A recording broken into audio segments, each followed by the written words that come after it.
What's up, everybody, and welcome to episode 3 of Two Old Souls, the show where we talk about the movies, the shows, the songs, the people, and most importantly, the memories that keep us young.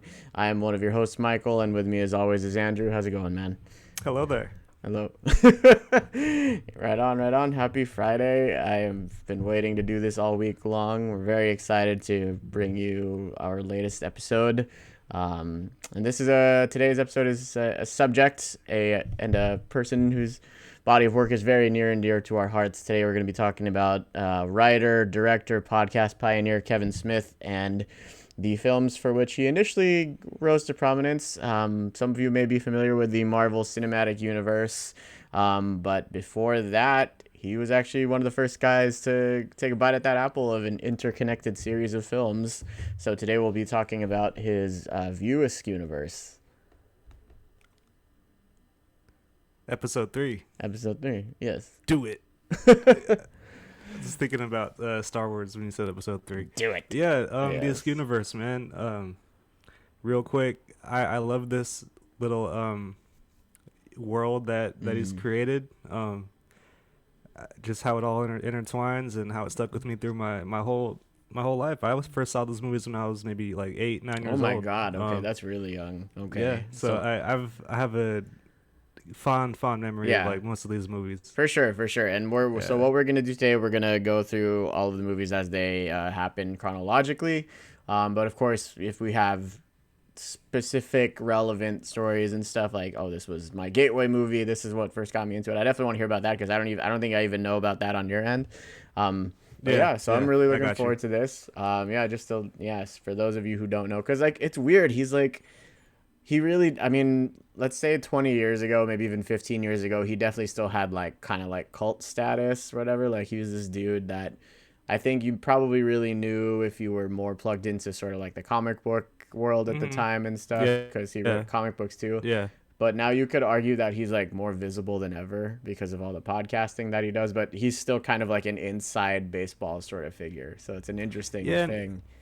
It's like the Askewniverse, it seems like it's his long-term stepping stone into, I guess, the mainstream appeal, even though he's been, I guess, big studio. I mean, Miramax's a big studio, right? So most of his stuff, it came out on a large platform, but he wasn't always like, it didn't seem like he was at the top of the like priority list as far as however you perceive it. But but yeah, definitely now he's made a couple different movies outside of that are a lot bigger, I think. Or maybe to some degrees, quote bigger, yeah, maybe more appealing, I guess, towards a wider audience. So, and that's always great. Yeah, for sure. So, and he really came out like in the sort of riding the coattails in the early '90s of other filmmakers like Robert Rodriguez and Richard Linklater. I think he said his two biggest inspirations before that made him want to become a filmmaker were Richard Linklater's Slacker and I think Reservoir Dogs. Like there's a scene in Reservoir Dogs where they're just talking about a Madonna song. They're just sitting at a table talking about like Papa Don't Preach or something like that. And he's like, this is allowed. You can do this in movies now. But yeah, so there's a lot of hallmarks to his movies. We'll definitely touch on everything, but it's like, a lot of it kind of takes place, like I said, in this little mini universe. It's all kind of centered in New Jersey because that's where he's from originally. And a lot of it just has to do, it's just all very dialogue driven films. They're not necessarily like visually distinct. Well, they're distinct in their lack of distinction, I think. Right. Yeah. He has some attempts later on. But yeah, it's purely writing, I think, with him for me. Yeah, for me at least is what I notice. For sure. And we can definitely go into how we feel like his films have actually like really, I think last week during the Adam Sandler episode, or 2 weeks ago during the Adam Sandler episode, I think we were talking about how sort of comedic tastes in movies have changed, and I think he was kind of one of the first people to sort of plant that seed for more just like dialogue driven comedies. Yeah, and I think I think it's very overlooked. Yeah, because of some of the content in some of these movies. I think it does get overlooked. That I don't want to say pioneered it, but he was definitely one of the first ones to be doing comedic movies with that spin on it. Yeah. So very indie style. Yes, absolutely. So yeah, we'll get into that. Share some fun facts with y'all that I've things I know way too well. Andrew probably knows way too well, but you probably haven't heard some of this stuff before. Right. Fair Yeah. enough. Fair enough. I like to Um, know what you noticed or what stuck with you yeah, that didn't, absolutely. stick with me. So first we'll go with so we'll just start at the top, the one that started it all. So 1994's Clerks. Mm. This was a movie that he wrote. I think he wrote it after he finished like film school. He dropped out halfway through like a film school, like a 6 month film school Went to film program. school. Exactly. And yeah, the story goes he basically so the synopsis is a day, and this is all taken from IMDb. A day in the lives of two convenience clerks named Dante and Randall as they annoy customers, discuss movies, and play hockey on the store roof. This was filmed all entirely in black and white because there was just he couldn't afford it, and I think he maxed out like hella credit cards just to pay for the Mm. movie, and I think they made it for like $27,000 or something like that. Like that Okay. was the whole budget. Okay. And yeah, so that's pretty much the whole movie right there for you. So where do we want to start with this one? Um, I guess I just want to start with, I guess maybe the long-lasting impact for me Mm-hmm. with this movie. You know, when you told me that you like part of that was him selling his comic books to Mm-hmm. afford to sell it to afford to make the movie. That just shows how long like he's lasted. You know, going from that to what he's doing now with his TV show, with his podcast, and on top of Mm-hmm. his movies, writing Yeah. comic books. So that's a very an inspirational way to look at it. Is he took huge risks financially and Mm-hmm. probably creatively. But yeah, Clerks is fucking awesome. I'm not always big on like the two guys, Mm-hmm. Dante and Randall, the Yeah. main characters, but I think it's because they play that part so well of people That that's people you're yeah. disappointed in. That's true. Yeah. So his thing is very much about kind of like slackers who have sort of lost their way, or a lot of what I've noticed in the movies is people who are kind of like having it's about a lot of the times it's about guys who are struggling to like take responsibility for themselves and what the Yeah. state of their lives are, and they're kind of expecting someone, usually a woman, to kind of come in and like solve their problems for them, and or like kind of give them everything that they're looking for. It's kind of the opposite. It's sort of like the opposite of what a lot of indie films are, where like oh, this magic hipster girl is gonna like come and change my life and show me Hmm. everything that I'm looking for. Yeah, it's a very existential movie, I Mm-hmm. think, in a few different ways, Yeah. and yeah, losing your way and thinking you're still like on top of it. When Mm-hmm. I think of the scene where the trainer comes in, Rick Darris, Oh I yeah. think, who's a reoccurring character. I You're have out to of pull up the shape. You're out of yeah, shape. you're out of shape, and he's like, no, I'm not. I'm not out of shape. Like you fucking you grunted when you picked up the milk, like stuff like that, where you still think you got it and you don't have it anymore. Or Yeah. you need to get back on it. That's a big, I guess, underlying theme in this Yeah. movie from what Yeah. I'm hearing. So let's definitely talk about those two guys. So yeah, Dante and Randall, the two main characters, like they both work at this like combination convenience store and video store in Leonardo, Hmm. New Jersey, which I was fortunate enough to visit when I was 16. I'll put up a picture for that for y'all Did to you see. went to the quick Yeah, stop? yeah. I Okay, had an yeah, I've uncle. been wanting to go there for so It was long, really and surreal. I feel like I'd appreciate it way more now, but my 16-year-old self was like, "Oh, this is weird. It's so weird being here." But yeah, this is the convenience store that Kevin worked at himself when he was like he didn't really go to college, so he spent most of his like late teens or early 20s just working at this convenience store, and that's where a lot of the inspiration, not only for the movie but also the characters, like his really close friend Brian Johnson, I think, was the chief inspiration for Randall, because he's very much okay. this like smart ass dude who just is always kind of ribbing on people and giving them Hmm. shit. But he said he was much more the Dante, like, which is very introspective, and I think yeah, you definitely see that. And he puts him there's shades of himself in a lot of his characters. You can tell he's working a lot of shit out Yeah, through these movies. just like when you go back to Yeah, the banter is very much Kevin Smith. yeah. So I mean, he's a very talkative kind of guy, and Mm-hmm. the way like even like the cadence that Dante has sometimes, like Mm-hmm. You're right. It does sound like it's coming straight from Kevin Smith's, Yeah, they're brain very and much, very much from him and his voice. Like they all sound like him, so to speak. That's not mhm. necessarily a bad thing, but it is. I definitely would say it's an acquired taste if a new person is kind of like trying to come into these movies and stuff. Like, because Yeah, if you're yeah, not a big fan of sentences that probably have a lot of commas in them, it might be kind of hard to get to this. But right. yeah. Even I mean the monologues at the end, when Veronica's telling off Dante in the store Oh, when she's that yeah, breaking up with those him, are. Oh my god. and the one when Mm-hmm. Randall's saying like "fuck you," you're not supposed to be here today. You sound like an asshole, and he's the way he's going on, it's a very long-winded, Yes. um, but very straight to the point at the Yeah. same time. It's really cool. Also, How yeah, he like kudos to them for being able to pull it off because a lot of them were right. either just like local theater actors or like the guy who played Randall was Hmm. just like a friend of Kevin's from high school who was just hanging out while they were auditioning people. And then he wound up getting the part. So yeah, it's got this very scrappy feel to it. Like it feels like a fucking homemade movie that would have just gone straight to like Vimeo or YouTube if it were made today.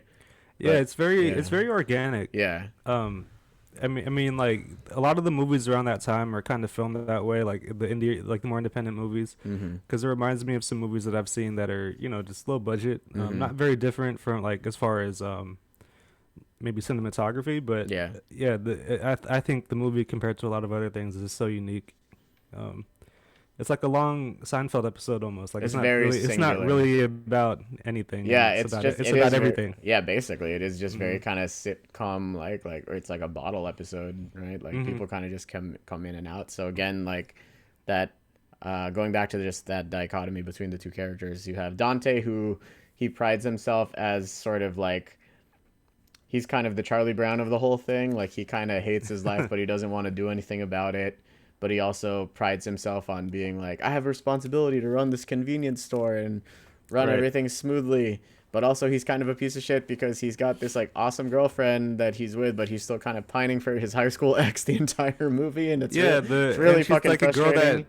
that she's like cheated on him a bunch of times, and now she's Yes, out of his life, but he wants her back. and It's so early 20s of like people, that's um, true, especially you folks know, who like keep in touch after high school.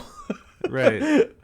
That's why you And don't. being in a small neighborhood like that is y- probably very hard to escape. Yeah, You kind of feel the like the angst when he gets people that he knew or that he didn't even remember that he yeah, knew, and it's really easy. It's actually really easy to get pulled back into that. Like hmm even for just like a split second, you see this person, and even if it's been like 8 or 10 years since you last saw them, you're like, oh yeah, that's why I don't like you.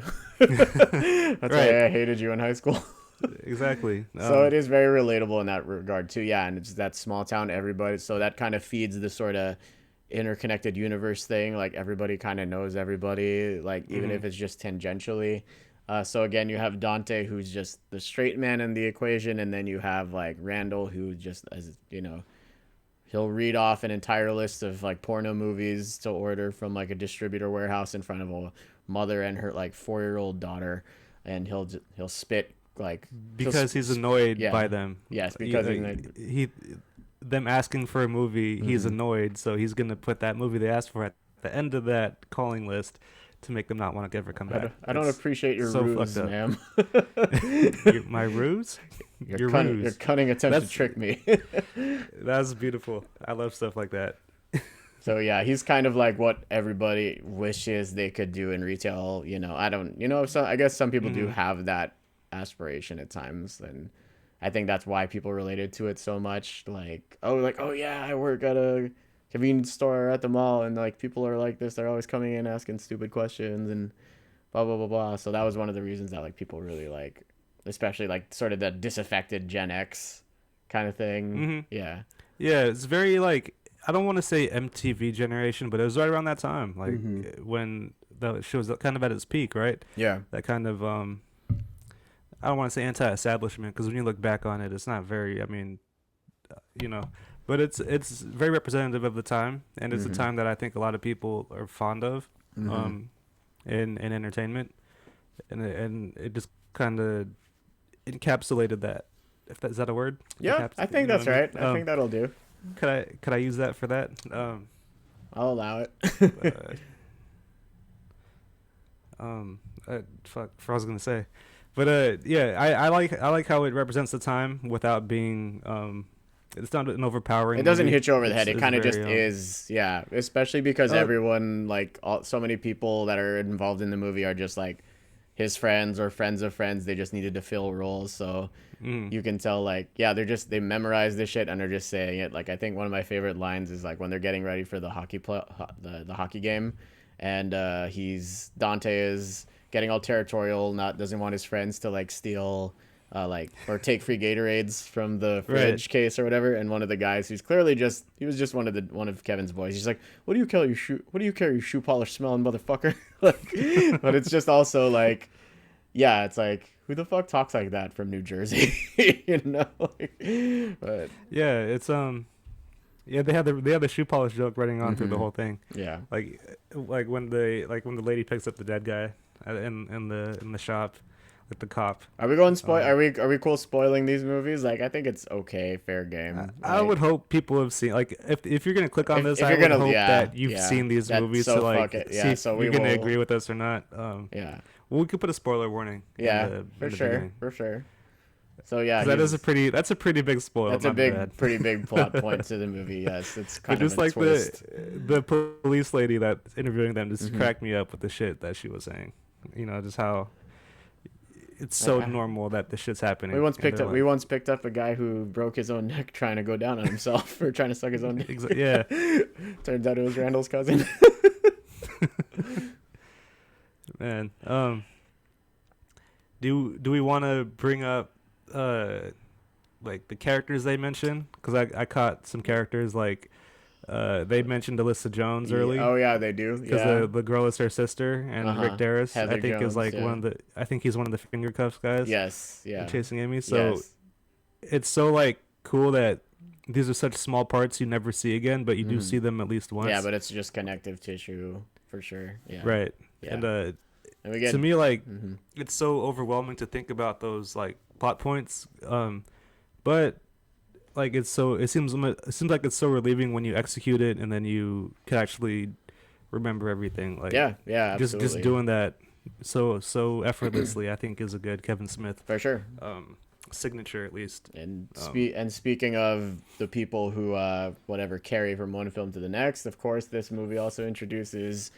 If you don't, hell, dude, they have handprints in front of the Chinese theater now, so they are about it. That's about as iconic as it gets, right up there with like Robert De Niro, Jack Nicholson, Vin Diesel. Like, this movie introduces Jay and Silent Bob to the world, dude. And yeah. and yes, so one of whom is obviously played by Kevin himself, and his boy, his homie Jay, and they are kind of like the stoner art. I would say people make all these comparisons, but they're kind of like the stoner equivalent of 3PO and R2D2, I would say. I think. Yeah. Yeah. Yeah. That's a good analysis. Mhm. I've never heard that before. Okay. I could agree with that. Yeah. Um And they weren't too like they were really funny in this one, but to me they didn't stick with me as much because I didn't see Clerks first out of the whole sure, yeah. series. Neither did I. So it was a little underwhelming when I saw them. Hmm. But that's just because I'd seen already like more polished performances of Mhm. their character. Yeah. They're already well developed by the first Yeah. time I saw them. It's odd that they actually wind up being. I mean, just by virtue of the fact that they're in every movie, they're by default the best developed characters out of the whole They thing. are, yeah. Like, And, yeah. They really get refined in this weird way. So yes. yeah, so Jay and Silent Bob they're weed dealers who hang out in front of the convenience store where Dante and Randall work, and they're just either messing with Dante and Randall while they're working, or they're just selling in front of the stores. Silent Bob is always never talks. He only speaks once in every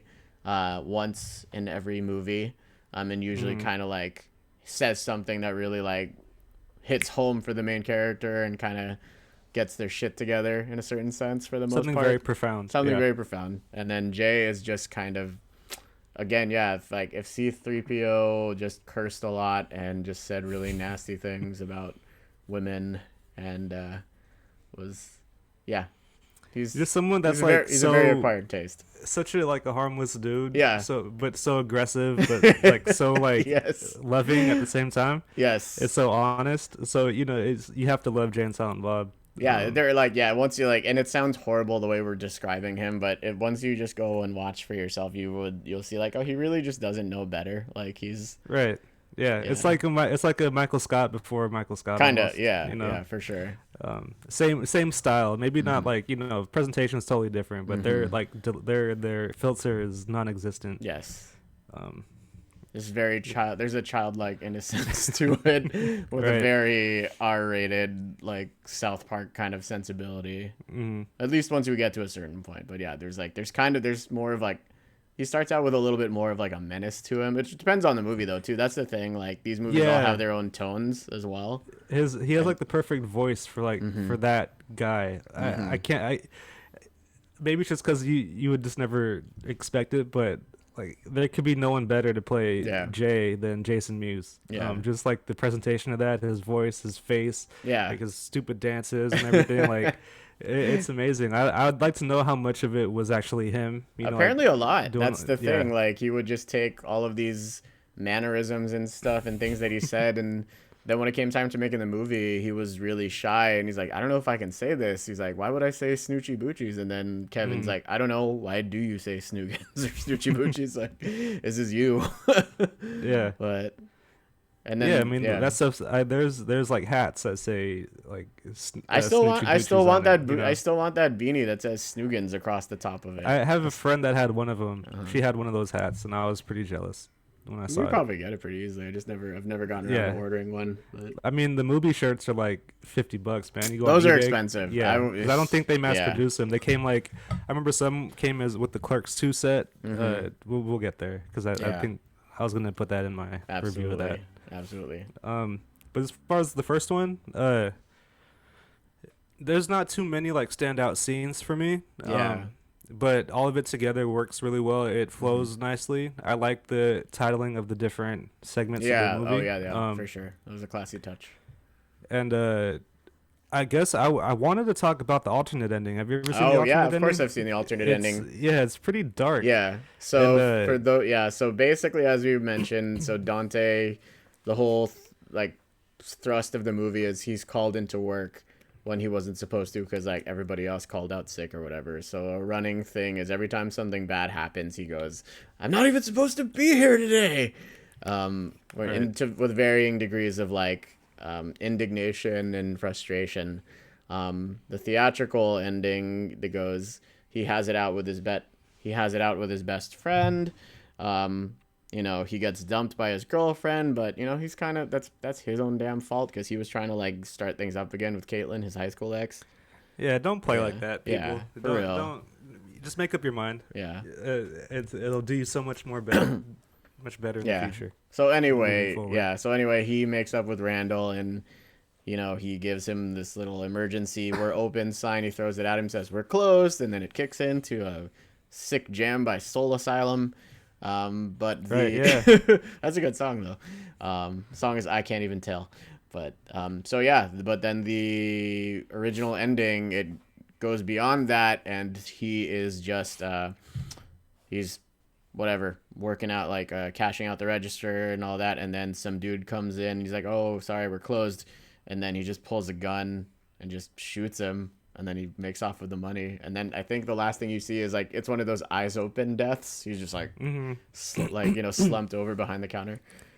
Right. Yeah. And that always hit me a certain way when I first saw that. It's because he wasn't supposed to be there today. That's why. Right.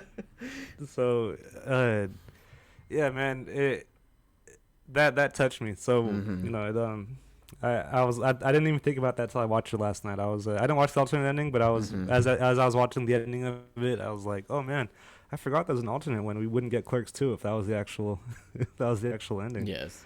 So it shows like it shows like the space where I guess Kevin Smith was at. It was really he was actually in a really emo headspace for like the early part of his life before he started smoking weed. Yeah, you could be interpreted as like this is my only shot. Yeah, that's either true. This way or the other way. That's fucking true. Yeah. That's always kind of what I got from that when I think about that ending. So yeah, for sure.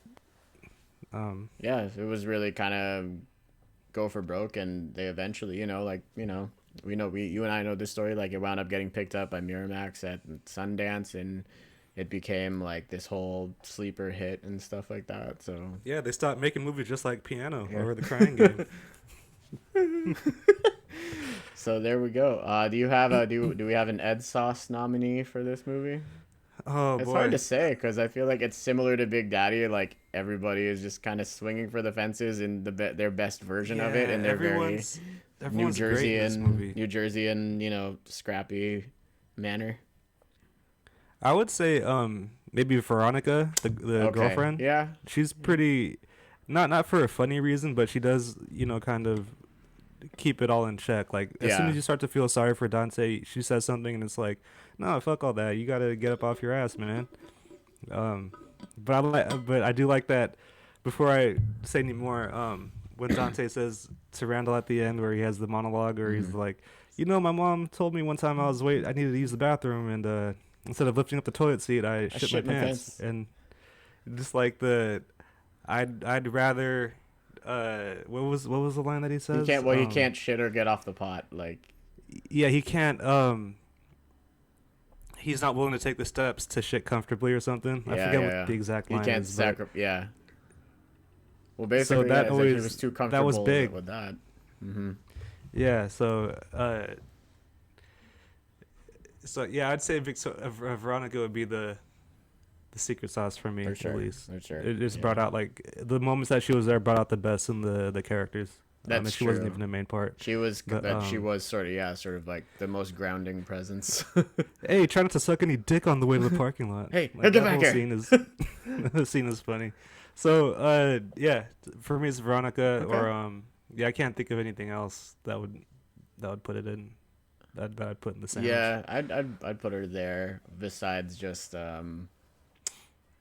I mean, it's also safe to say, like, Randall, he's kind of like, it's like, he's kind of like a Ryan Reynolds before Ryan Reynolds. Like, it's just, but if Ryan Reynolds was just really mean, like, there was no, like, without the charm, but there is a charm, but it's very kind of like sarcastic, menacing, right? Wannabe menacing kind of quality to it.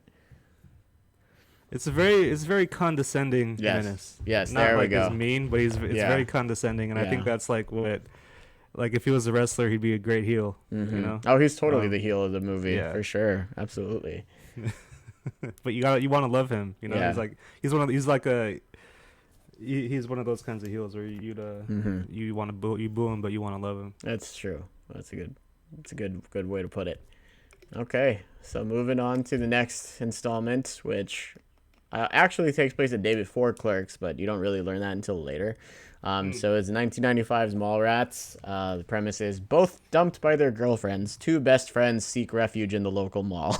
Which, pretty much. That's really it. I mean, I watched it the other day. What do you do when like every time you've gotten dumped, like you meet up with your friends and go do whatever you like doing, and these guys just love the fucking mall. Like, Brody. The one guy does. Yes. Yeah. Yeah. Brody loves the mall. I don't know about TS. This movie introduced the world to Jason Lee, who you might know from My Name Is Earl. He was the voice of the bad guy in The Incredibles, or he was in those Alvin and the Chipmunks movies as Dave. Yeah, he was. So, and I think Josh told me he was a pro skater before. Yeah, he was. Yeah, okay. Yeah. I had no idea. I mean, it makes sense, but I never knew. So this one is very, it's similar to Clerks, only they had a bigger location. It's two guys who are one guy who is very like, my love life, and then the other guy who also got dumped by his girlfriend, but he's kind of pretending like he's above it all. And he knows it's all going to work out in the end. Yeah. Somehow. He's kind of like, it's kind of, there's like a Bill Murray kind of quality to Brody, I would say. Yeah, you're right. Yeah. That's so funny that you said that. I was thinking of that. Like, how do he reminds me of somebody? But you're right. Bill Murray's like right Ghostbusters, Groundhog Day, Bill Murray. Mm-hmm. Like not quite as clever. A lot definitely. There's like a seething, like, I still live at home with my parents anger. Like, I feel like we probably know a lot of Brodies in our lives. Like, sure. guys who think that they have all the answers, but they still live with their parents. Like I'm not like gonna. There's nothing wrong with living with your parents, but yeah, there's like people who think they got all the answers, but they're kind of still sort of stuck. Well, yeah, Like, you're playing video games in bed, and you gotta yeah, sneak your girlfriend in at night, things like yes, that. So, uh, all to the point where he's arguing with TS about the cookie stand not being a part of the food court. mm-hmm. You know, like he's that kind of guy where it's like he knows he's a fucking know-it-all, and Yeah, you he's kind have of to listen to him. mansplaining to everybody, man or Right. woman, throughout the movie. He has Um, he has a lot of chips on his shoulder. yeah, but you're But right. It is just like Clerks. When I was watching it, I was like, oh, this is mhm. Clerks with a better, like with a little lighter tone. Slightly better actors too. Yeah, Yeah, yeah, you're right. yeah. I think yeah, this movie like is such a sleeper to me because I Yeah, never for think sure. about Like, it well, as it like flopped one. like hell, right? Like nobody Mm, gave a fuck when it came out, and it wasn't until like Mallrats was stupid. Yeah. VHS or DVD that people really started to pick it up. Yeah. Mm. Mm-hmm. I mean that happens. I wonder what came out around the same time as comedy wise to make it not like 95. So I think that's the thing. I think we were still really into like these high concept comedies. Like Jim Carrey was blowing up around this yeah, time. yeah, Adam Sandler. yeah. I think Tommy Boy came Yeah, out around Tommy those Boy. times. So it's like a lot yeah, of there yeah. a Which lot of that kind of stuff. Yeah, It's not so as which I think they actually tried to do more of in this one, because there was actually arguably more like slapstick kind of oh, elements. for sure. Like, Everything with Silent Bob doing yeah, his like the stunts. yeah, Yeah. I think it starts off on a very dark. It still has a very dark premise. hmm With the girl like drowning. Julie, was it? Yeah, Yeah. Julie Dwyer, who died mid backstroke doing laps at the YMCA swimming pool. Had embolism during her 700th lap because she was 'Cause I trying think to tone up for a dating game taping or whatever it was. and did like TS call her fat or Yeah, something? well, he Is said that the what- camera adds 10 pounds Yeah. or whatever. It's like, So and then Claire Forlani, she's like, in high school she had the fattest ass. hey, it's the big fat chick, or what do you say? The The mad fat killer? chick killer. But yeah, this movie makes me laugh. The jokes are great. Ben Affleck. Yeah, Isn't it? one of OG Ben Affleck's before he got his teeth replaced even. Which I never Oh realized God. that. Like, he has like kind of messed up teeth up until like Armageddon. He had like all these like chiclets put into his mouth. Okay. Yeah. He had that done. He had the veneers. But what else in Mallrats? Just thinking of the funny things before I get into like my like reaction to it. I guess the stink palm always made me laugh. Like the chocolate Oh chocolate yeah, covered that pretzel. was disgusting as hell. That was the man. worst, but it was So so gross. funny.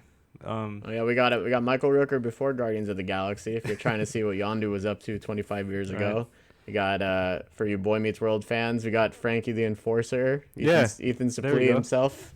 Yeah, just trying to find one of those magic eye pictures or magic eye images. I could never do that. Were you able to do that? Those books. No, Yeah, those books even were now, really like, big in my elementary school. Some But yeah, I could even never this do it. year. Some kids in the class I was with were looking at that like for their free read, and I like, hey, can I see that? And I was like, I could do this. And I still couldn't see it. I was like, what am I supposed You're to do? like, Don't it's you need not like, a glasses? Or- schooner, you dumb bastard. It's a sailboat. Tell him, Steve Dave.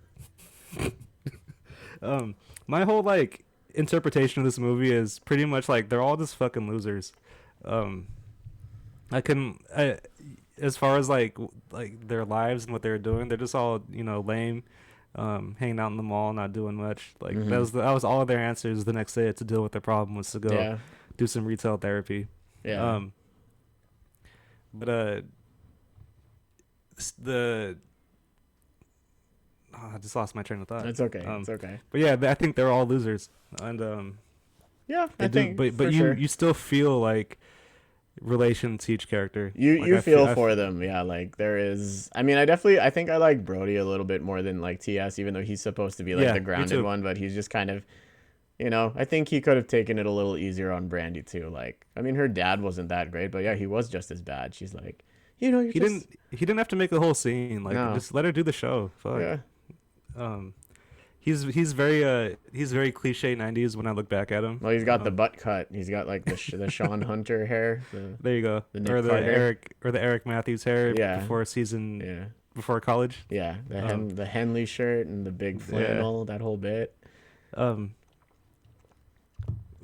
what else is a good part of this? Do you have any secrets, Ed Sauce Uh, people? Because I got, to me, it might be either Jay and Silent Bob again or yeah. Shannon Doherty. Yeah, I think I'll agree with you there. So yeah, Jay and stuff. First off, Jay and Bob are a lot more cartoony in this one, but Yeah. just still like that's kind of my favorite version of Jay and Silent Bob. Like just hatching schemes and like I like how yeah, I think anytime somebody like takes Jay by surprise from behind in the movie or like taps him on the shoulder, he like does this thing. He turns around and he like cocks his fist back like he's like ready to go at a moment's notice. Like I think that's super funny.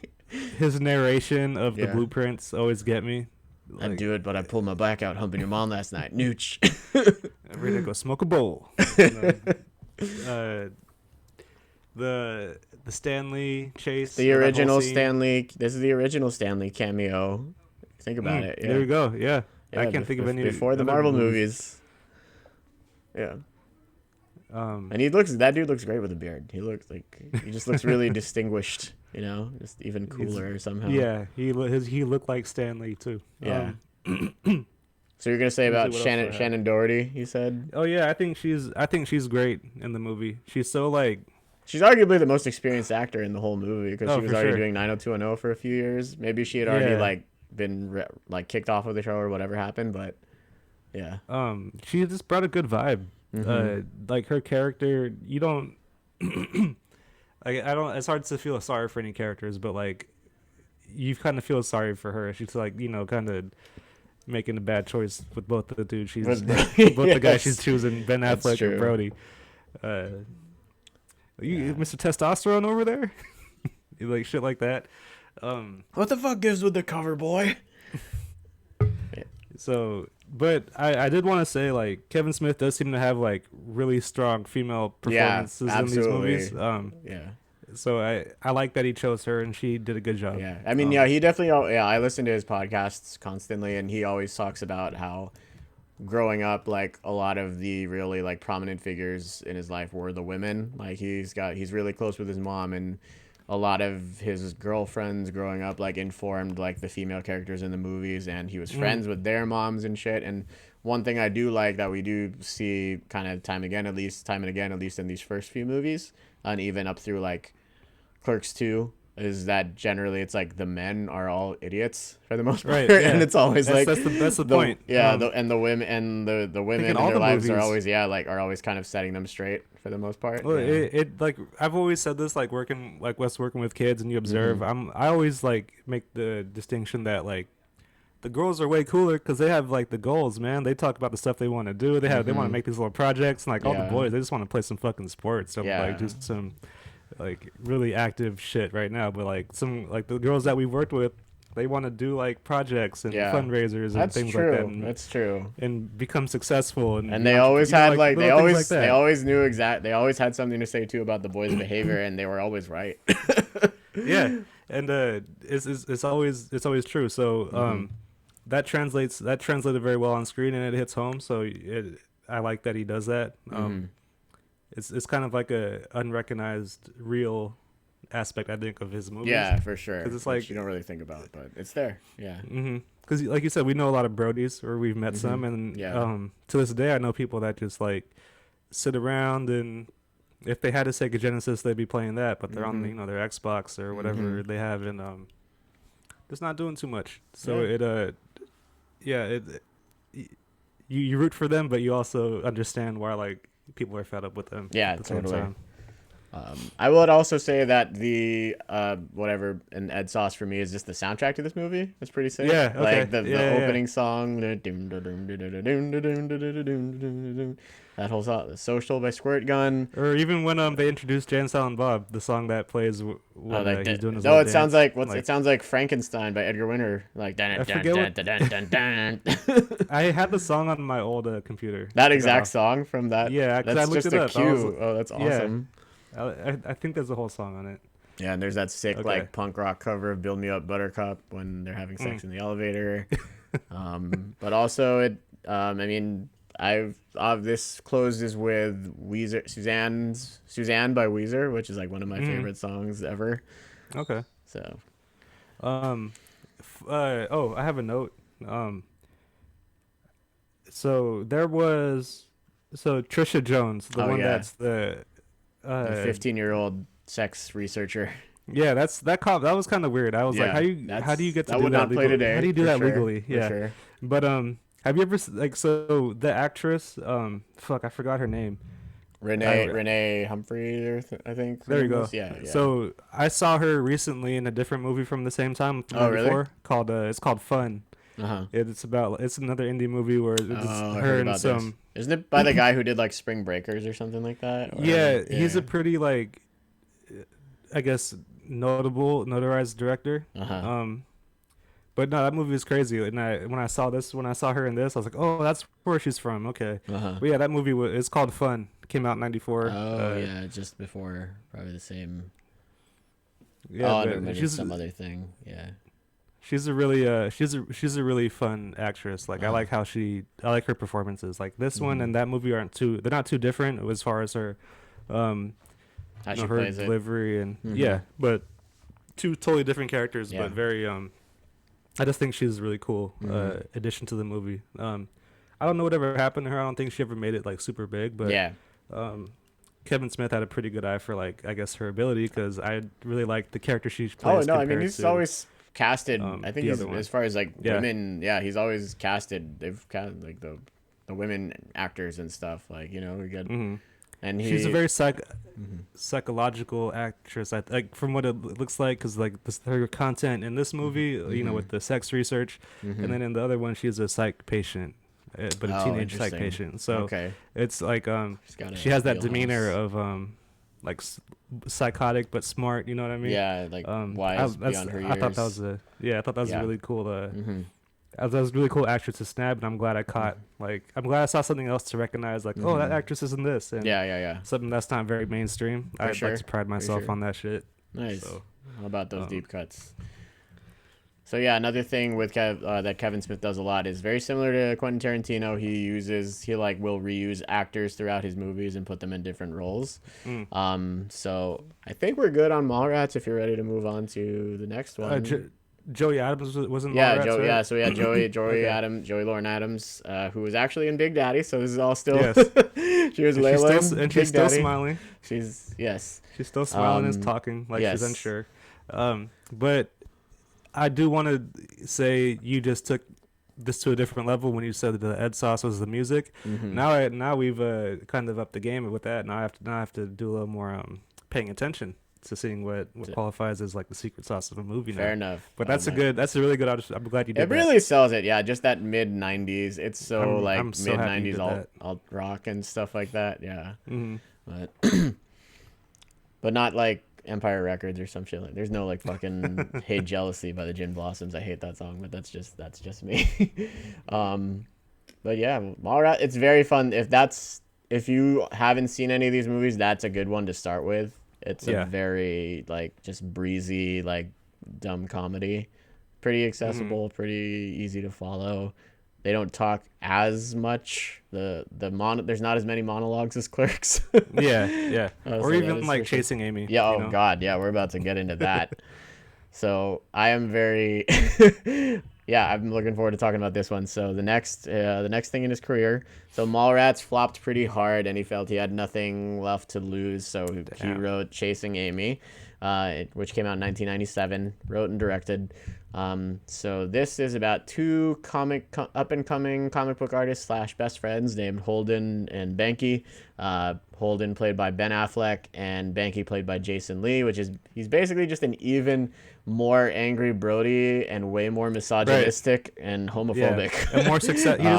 He's just a successful Brody. Yes, exactly. If Brody was successful, he'd be Banky Edwards. Yes. Yeah. Everything's going good for them until they meet Alyssa, who is also a comic book artist, played by Joey Lauren Adams. Holden falls for her, but his hopes are crushed when he finds out she's a lesbian. Yeah.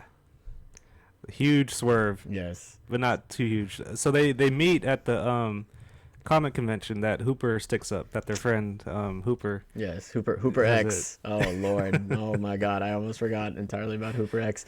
So Hooper, I think we're just gonna skip ahead real quick. Yeah, He's can we just say he's the Ed Sauce of this movie for sure. So yeah. Hooper X is Every scene yes, he's in, he yes. takes over, and he's the funniest part of that Yes. that whole movie to me. So Hooper X is he's a fellow comic book artist. He's a black man who writes this comic and presents himself as very militant, very Malcolm X-esque.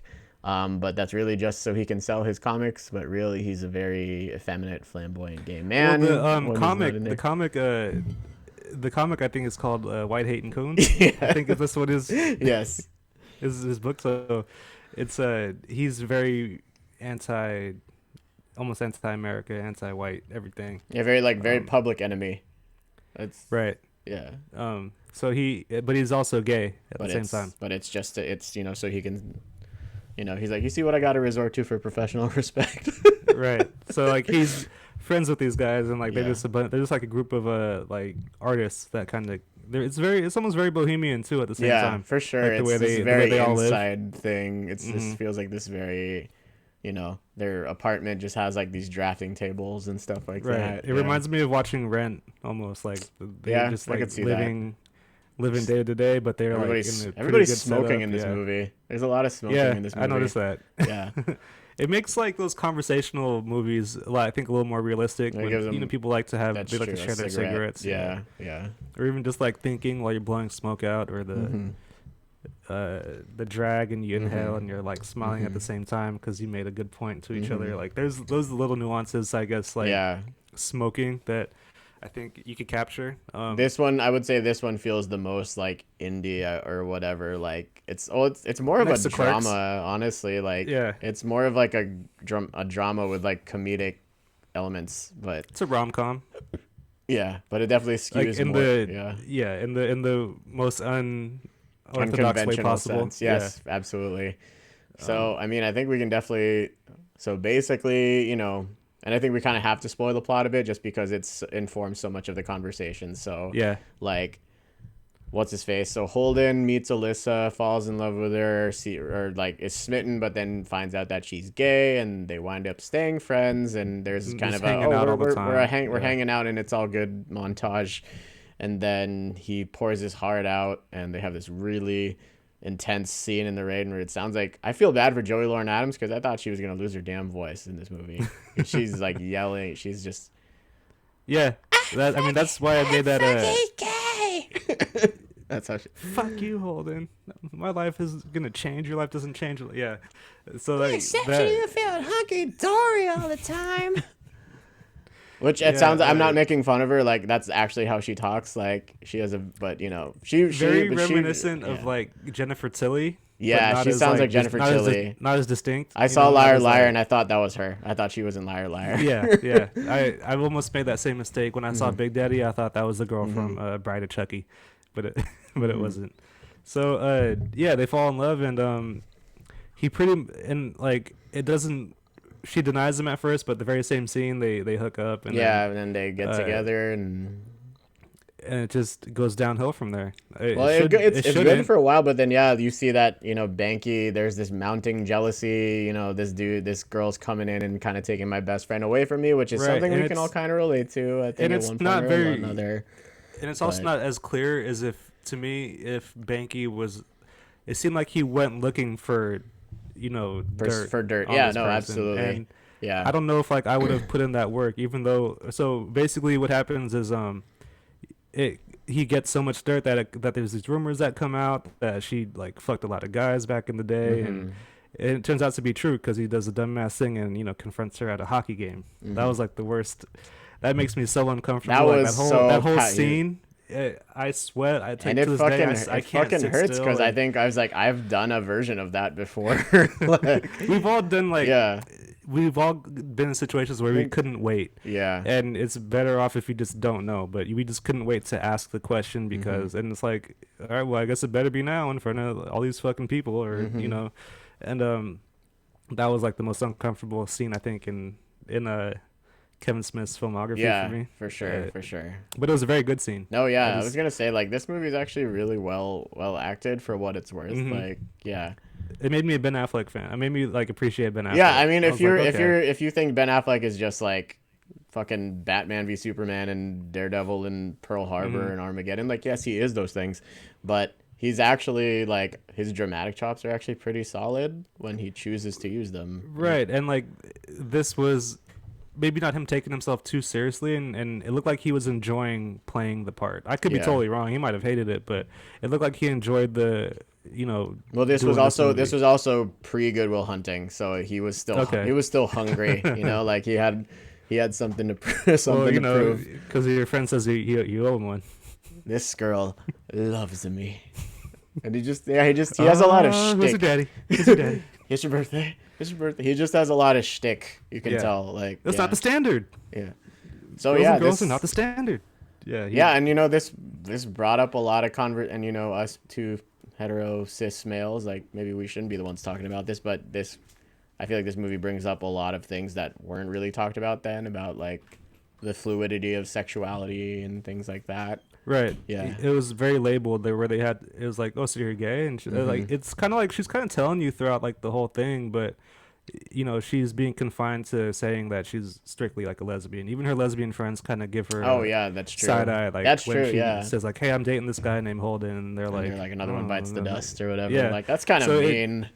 Right. And he makes fun of himself later on in the Jane Silent Bob reboot, where she's like, maybe it shouldn't be told from a straight white cis male's perspective. And like that's good, because we might think that, oh, you're gonna be banished from, like, no, these are just all people, man. And the stuff that Holden did, you shouldn't do in any fucking relationship. So basically, basically, like I think the main theme of this movie is like jealousy, obviously, and like what that like jealousy and insecurity, and what that what that can do to your relationships if you're not like just secure enough with yourself, So he feels like he's not.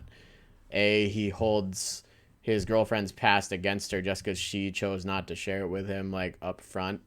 But it was also that was her truth to disclose when she was ready to do so. Right, and he also thought he wouldn't be able to compare it to like the experience she had, because he's been so cookie cutter his whole life, and she's a little more experimental. She's had obviously, sex with girls and boys. Oh my god! Like, and they called her finger cuffs, and like she had that nickname and she owned it. So it's like, also happened to have Rick Derris involved, from Clerks, the first one. So it's very I think he brings it back together, because she leaves him. I don't remember if Banky's mad at him or not, but he calls them together and he wants to have a threesome. He wants to have a three-way, so he thinks if I have a three-way with my jealous best friend who might be in love with me and my girlfriend who things are rocky with, it'll smooth everything over and we'll all be good. Like, yeah, and it's like, you just fucked up even worse than you can't go back to, and they show it like it doesn't end. It doesn't end good. They're not friends. None of them are friends anymore, and it does show like if you keep doing like that shit, you're gonna lose it all. This is very powerful for such a like a under the radar kind of movie, but also. Yeah, I think it accomplished a lot with the messages. Like there are a lot of different messages in that movie. Yeah. They don't take place. It doesn't take place in California. It doesn't take place in San Francisco where it's all good. You know, like they have all these. They're very rigid. Yeah. I love this flick. It's probably like, if we were gonna rank it, I'd probably put it number one. It holds real. Yeah, I really don't give it enough credit. That's for sure. And I think for me, it's just because of how. In numerous parts, it's a very painful movie to watch, but there's so many scenes I love. Like when they first meet and they're like they're playing darts. Like there's just some like really cool moments where you it brings you back to like times where you're doing stuff like that, like where you talk to people or you talk to girls or guys, whatever you're into, and then you get these moments where you like make a connection. You share and all of us shared a moment. We have a moment. We shared a moment. Yeah, absolutely too. Yeah, and there's so many times where we get our heads up our own asses when we think we think we're in with somebody or whatever. Exactly. It's very relatable in that regard. Yes. And then like they they play skee ball in Mm-hmm. New Jersey, and I think that's like, to me, that was very cool to bring that back in Dogma, and to have skee Oh, ball, to have that's the, true. it's just like little things like that that connect the stories together. Oh, so this is a skill. Right. Where's that skill you were talking about? Yeah. This movie also has a pretty good soundtrack. It It's doesn't stick out as much for me. Like yeah. I It's just like I think there's a montage or two, but well, where I they have just a remember song that playing. weird But song when it's like, when they're just friends, the platonic friend montage. It's like never will yeah, forget this. I never will forget. that's the Hang Ups. I think that's the band's name. Mm-hmm. Um, yeah, I love that movie. I can't say too much without like dissecting the scenes. Yeah, yeah, I think the scenes with Hooper are just hilarious, where he's the yeah. bartender, and Banky's like, "There's a lot of chicks in this place." You're And such he's a like, man. "Chicks, you're such a man." Yeah, things like that. No, I think my favorite is when they're at the record store and like this little kid recognizes him and asks for his Oh autograph. yeah, He's this little black kid. He's like, "Assalamu alaikum, little brother," and he's shopping with Ben Affleck, and he signs the comic and he goes, "You see that man right there? He's the devil. yeah. Never take your eye off the man." And Ben Affleck has a very devilish look. He has That's like true. He's got like the goatee and the pompadour. he's got the Sean Penn and Yeah. Dead Man Walking kind of Mm-hmm. look, so he looks very devilish there. Um, but what else? What else? What else? I mean, yeah. Was any? Oh, Silent Bob's monologue Oh yeah, at for the sure. end. I mean, That was huge. that was So to several speak, Chasing feels like Amy, it's several pages so to long. speak. Yeah. When my friend and I were doing the competitions at Aloni for like the acting, Mm-hmm. we looked at Chasing Amy and Dogma for scenes to do, and we noticed that Chasing Amy scenes were like, if it was a duo, they were either too short, or it was usually between Alyssa and Yeah. Holden. So Yeah. we went to Dogma, Dogma, but yeah. there's definitely monologues from Chasing Amy that would be like, pretty good to do. Mhm. I don't think they would win, but it'd be fun Mhm. to memorize and perform. Mhm. And that's what I think is good about Kevin Smith's writing. He has a lot of rich dialogue. and Yeah. it's Oh, not, absolutely. yeah. So I love Chasing Amy. I might watch it again today. Yeah. At Yeah, a I certain can't say point, enough about that like movie. these movies are so like, it's so dialogue heavy. Like, you could probably just watch it once or twice so you know what it looks like, and then you can just have it on. You can just listen to it like a radio play or something. Cause That's kind of how I yeah, watched the movies for this. I was watching while I was going to bed. So if I yeah, wanted to like switch over and yeah. close my eyes, I could hear it and I You just could see the movie because yeah, I've seen it so many absolutely. times. But yeah, Chasing Amy. Am I missing anything?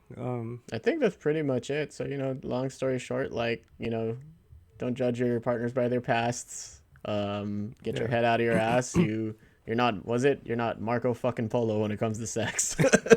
Right.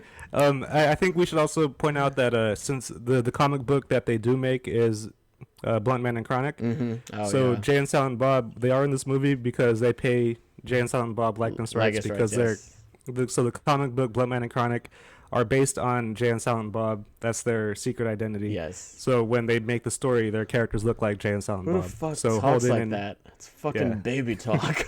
so Holden and Banky give them money every time so they get a cut. That'll come back. So that's That'll why. come back Yeah. around. So so keep that in mind. So we need to put that. Yeah. We needed to mention that just because it's a big point in Absolutely. in a different movie. Absolutely. You notice that I think the characters that are most inspired by Kevin, because so he actually was in a relationship with Joey Lauren Adams, like I think post Mallrats and during Chasing Amy. So Oh, really? Yeah. So actually, a lot of this movie is about based on Kevin's own insecurities in Okay. being in a relationship with her. Not so much she's been with women, but it's like she traveled more while she was younger, which actually that's something that I kind of jived with too. Like I was in a relationship maybe like 5 years ago, and like there were definitely a lot of things I was insecure about because like the person I was with at the time, just like she had done whatever quote unquote more stuff, and then like I realized it just builds a lot of fucking resentment, a lot of insecurity, and I was like, oh shoot, I feel it's all bad. I feel that. It's all bad. Yeah, it's you compare yourself to other people and you think that because you like someone that might be part of why you like that person, and then if you can't hold a candle to like the stuff they've done, and in your eyes sometimes you think you're not good enough, but it's usually just not the case. And that's the point. I think we need to remember that it's not always about you, man. Absolutely. That's for damn sure. So I was gonna say, I think the characters that I think Kevin said that before he started podcasting, he almost treated his movies like they were blogs. Like, this is just what I think about life at this point, and I just want to see if other people think the same thing. So you can tell throughout some of these movies, he's really working shit out. It's like therapy almost. But yeah, I noticed that. So he himself has a goatee. Dante and Holden, who are mostly based on him, are also goatee wearing folks. That's okay. I can see that. I mean, that makes working things out. Like when he's when Ben Affleck's having the conversation, like, well, that's girl on girl is not the standard. Like his frustration saying, well, it's not the standard. Like, you want me to tell you could easily see that like as being something you got to get over. You know? He wasn't hateful, but it was just like he couldn't understand. There was a privilege to it or whatever. Right. And I'm pretty sure Kevin Smith, he might be not struggling with that aspect, but there's probably something where he needed to get over himself on that point. Like, you need to just let that go. For sure. So I mean, for me, perfect movie, in all ways possible. Yeah. So that'd be by number 1 or 2 if I were gonna rank them. Okay. All right. So moving on, this one takes much more of a left turn. I remember hearing about this because I think my dad and my aunt were talking about trying to watch it and stuff. So this is 1999's Dogma. So this is about an abortion clinic worker named Bethany, who with a special heritage. Spoilers, you find out she's actually like the last remaining relative of Jesus, is called upon to save the existence of humanity from being negated by 2 renegade angels played by Ben Affleck and Matt Damon. Trying to exploit a loophole and re-enter heaven. Okay, so just right off the bat,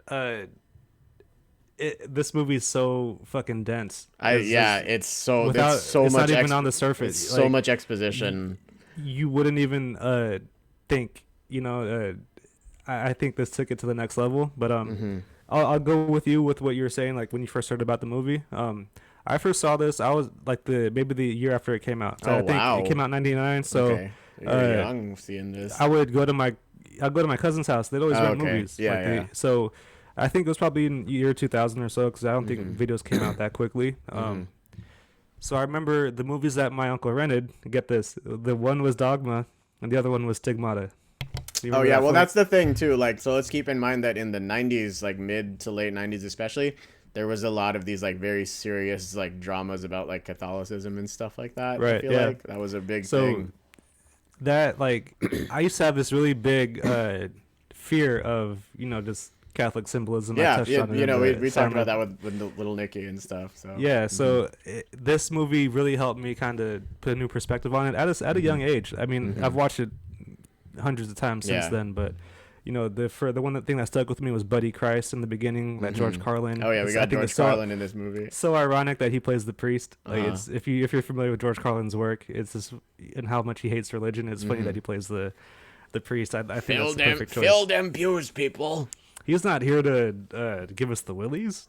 He's here to love us. So that like hearing that at 8 years old, 9 years old, made me feel better about like, okay, I'm not too scared of this shit anymore. Yeah, for sure. So that it helped me with that. But so I remember that movie. Do it? No, fucking spank you.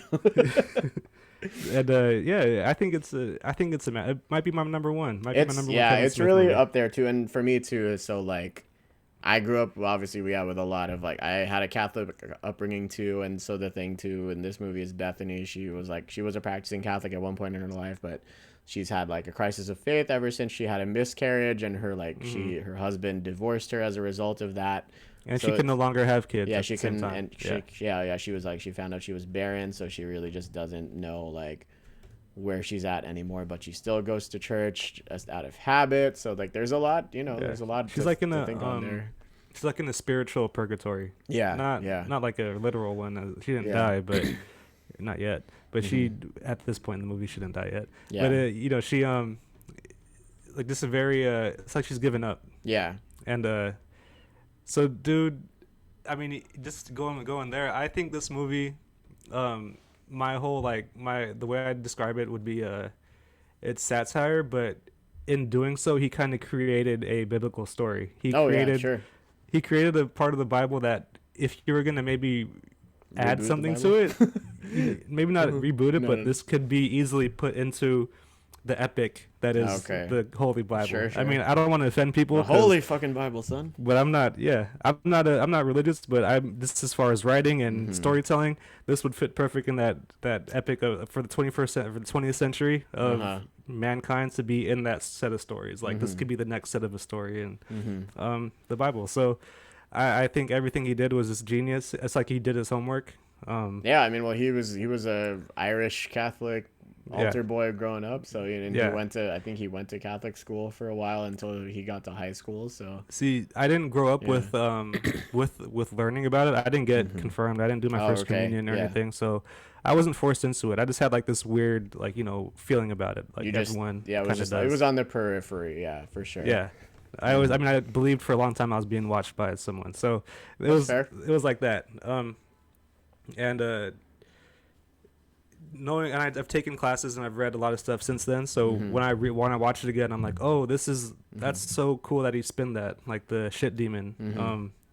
Like just the creative ideas to like the people, like the land where people are being crucified since they died, they have bow releases, and that all those bow releases from all those criminals and shitty people were. It becomes like Clayface, but like how shit. fucking how Indiana Jones is that? That's like how true. That's fucking true. biblical could that? Like, it can't get more biblical than that. Yeah. So I think the way he did it was so genius. And it sticks with me. I love the format of the story. Yeah. I love like these characters. The Metatron, probably one of my favorite. Alan Rickman, dude. Alan Rickman in this movie. Absolutely. He's hysterical. Like he doesn't want to be in it, but he's like giving it all at the same time. I always to myself I always say, I say we get drunk because I'm all out of ideas. But when he's describing like the angels, and he's describing Ben Affleck as being like, oh, he's a gregarian, was it the gregarian or something? Yeah, but he goes, he's a watcher. They're watchers. Guess what they do? And, stuff like that. Yeah. What else? Chris Rock and Salma Hayek. Chris Rock being the 13th apostle that we didn't know about. He was left out of the Bible because he's black. Like that's fucking genius. A black man can steal your stereo, but he can't be your savior. That goes into like the the narrative that maybe this should have stolen from a different race. Yeah, like this whole story. I still refuse to believe there were people living in Israel who were named like Peter and John. Right. It's just so fucking out of the ordinary. Yeah, no way. It's pretty whitewashed. So there's like just that commentary on it to me is it goes a long way. Yeah. Serendipity, like you said, Salma Hayek, fucking stripping because she has writer's block. Even though she's a muse. Right. So it's what else happens? Hooper again, isn't it? You think he's like the gang leader or one of them? They made me and Silent Bob part of the gang. Jay and Silent Bob were amazing in it. The Prophets. Yeah. Man, but what do you got to say about it? I'd have to think of a scene to like kind of explain why I think it's like a great fucking movie. I think for me it's like all like the scenes that stand out to me most is the movies scene with Chris Rock saying like he said mankind got it wrong by taking a great idea and building a belief structure on it that people kill. Yeah. Like it's better to have ideas because beliefs are something people die for and people kill over, and like I think that's a really strong point, and I think it's we're still seeing that right now. Sure. I mean, in The Crow, there's the villain gives a monologue about the idea attracts others, and then that are like-minded, and then you build the institution, and then you forget about what the idea was. So it's wow. It's very symbolic. It is better to have ideas, I think, because then you could, you said you could change them, you could add to them. I think he might be the secret sauce of the movie. Yeah, I would say. Just his commentary, his delivery, when he falls out the sky. Yeah. You know, he's oh, it's a little cold out here. You know, like can I get your jacket? You know, I'll do my best to tuck it back. yeah, there you go. I mean, Affleck and Damon though are great as well. Like, yeah, they carry a lot of the movie, even though they're the bad guys. So technically, but they're also mass genocide is one of the hardest cardio activities on the that there is next to soccer. And yeah, this is just them. This is right as both their careers were really starting to jump off, but they still I forget that they weren't like them yet. And so like before, like they were I'd there, say but Affleck was definitely peaking a little faster than Matt Damon. Mm-hmm. Yeah, because this is like before Born Identity, but after Armageddon, you know. Right. Okay. But also before Pearl Harbor. But they were still like so they're like the new thing. They're like the new guys, and they were killing it. Every scene with Ben Affleck and Matt Damon, like the opening scene with the at the airport, with the nun, like I love fucking with the clergy, man. Just like keeps to keep them on their toes. We're going home, like stop leering at me. Oh yeah, no, just like I mean, they have this thing of obviously they're angels that have been banned from heaven and tell them that first. Banished to Wisconsin for the rest of eternity, but yeah, they Bethany asked if they were banished to hell, and Alan Rickman says no, it's worse. They Wisconsin.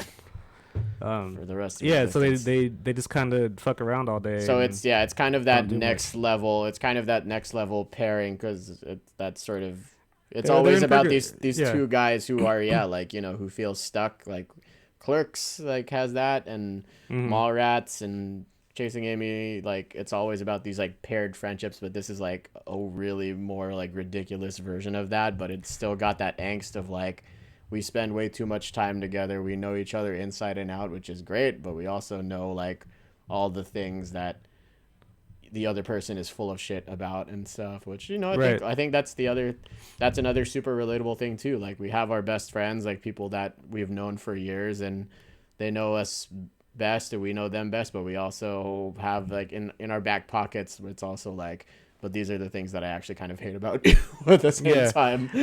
And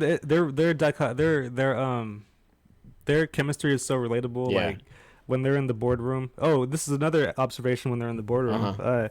You know that they have the golden calf. They have the movie calf. Yes. And if you ever read it's a commandment Bible break. about the golden calf, and like the golden calf, I think is used as the example in the Bible for why like that whoever that was got fucked up or eliminated from the earth because the false idols and things like that. That I never noticed that until I took a religions class and learned about like the story about the golden calf in the Bible and all that. But their chemistry, Ben Damon and Ben Affleck, like when Ben Affleck lists the movie accomplishments and he forgets the magazine. Damn it.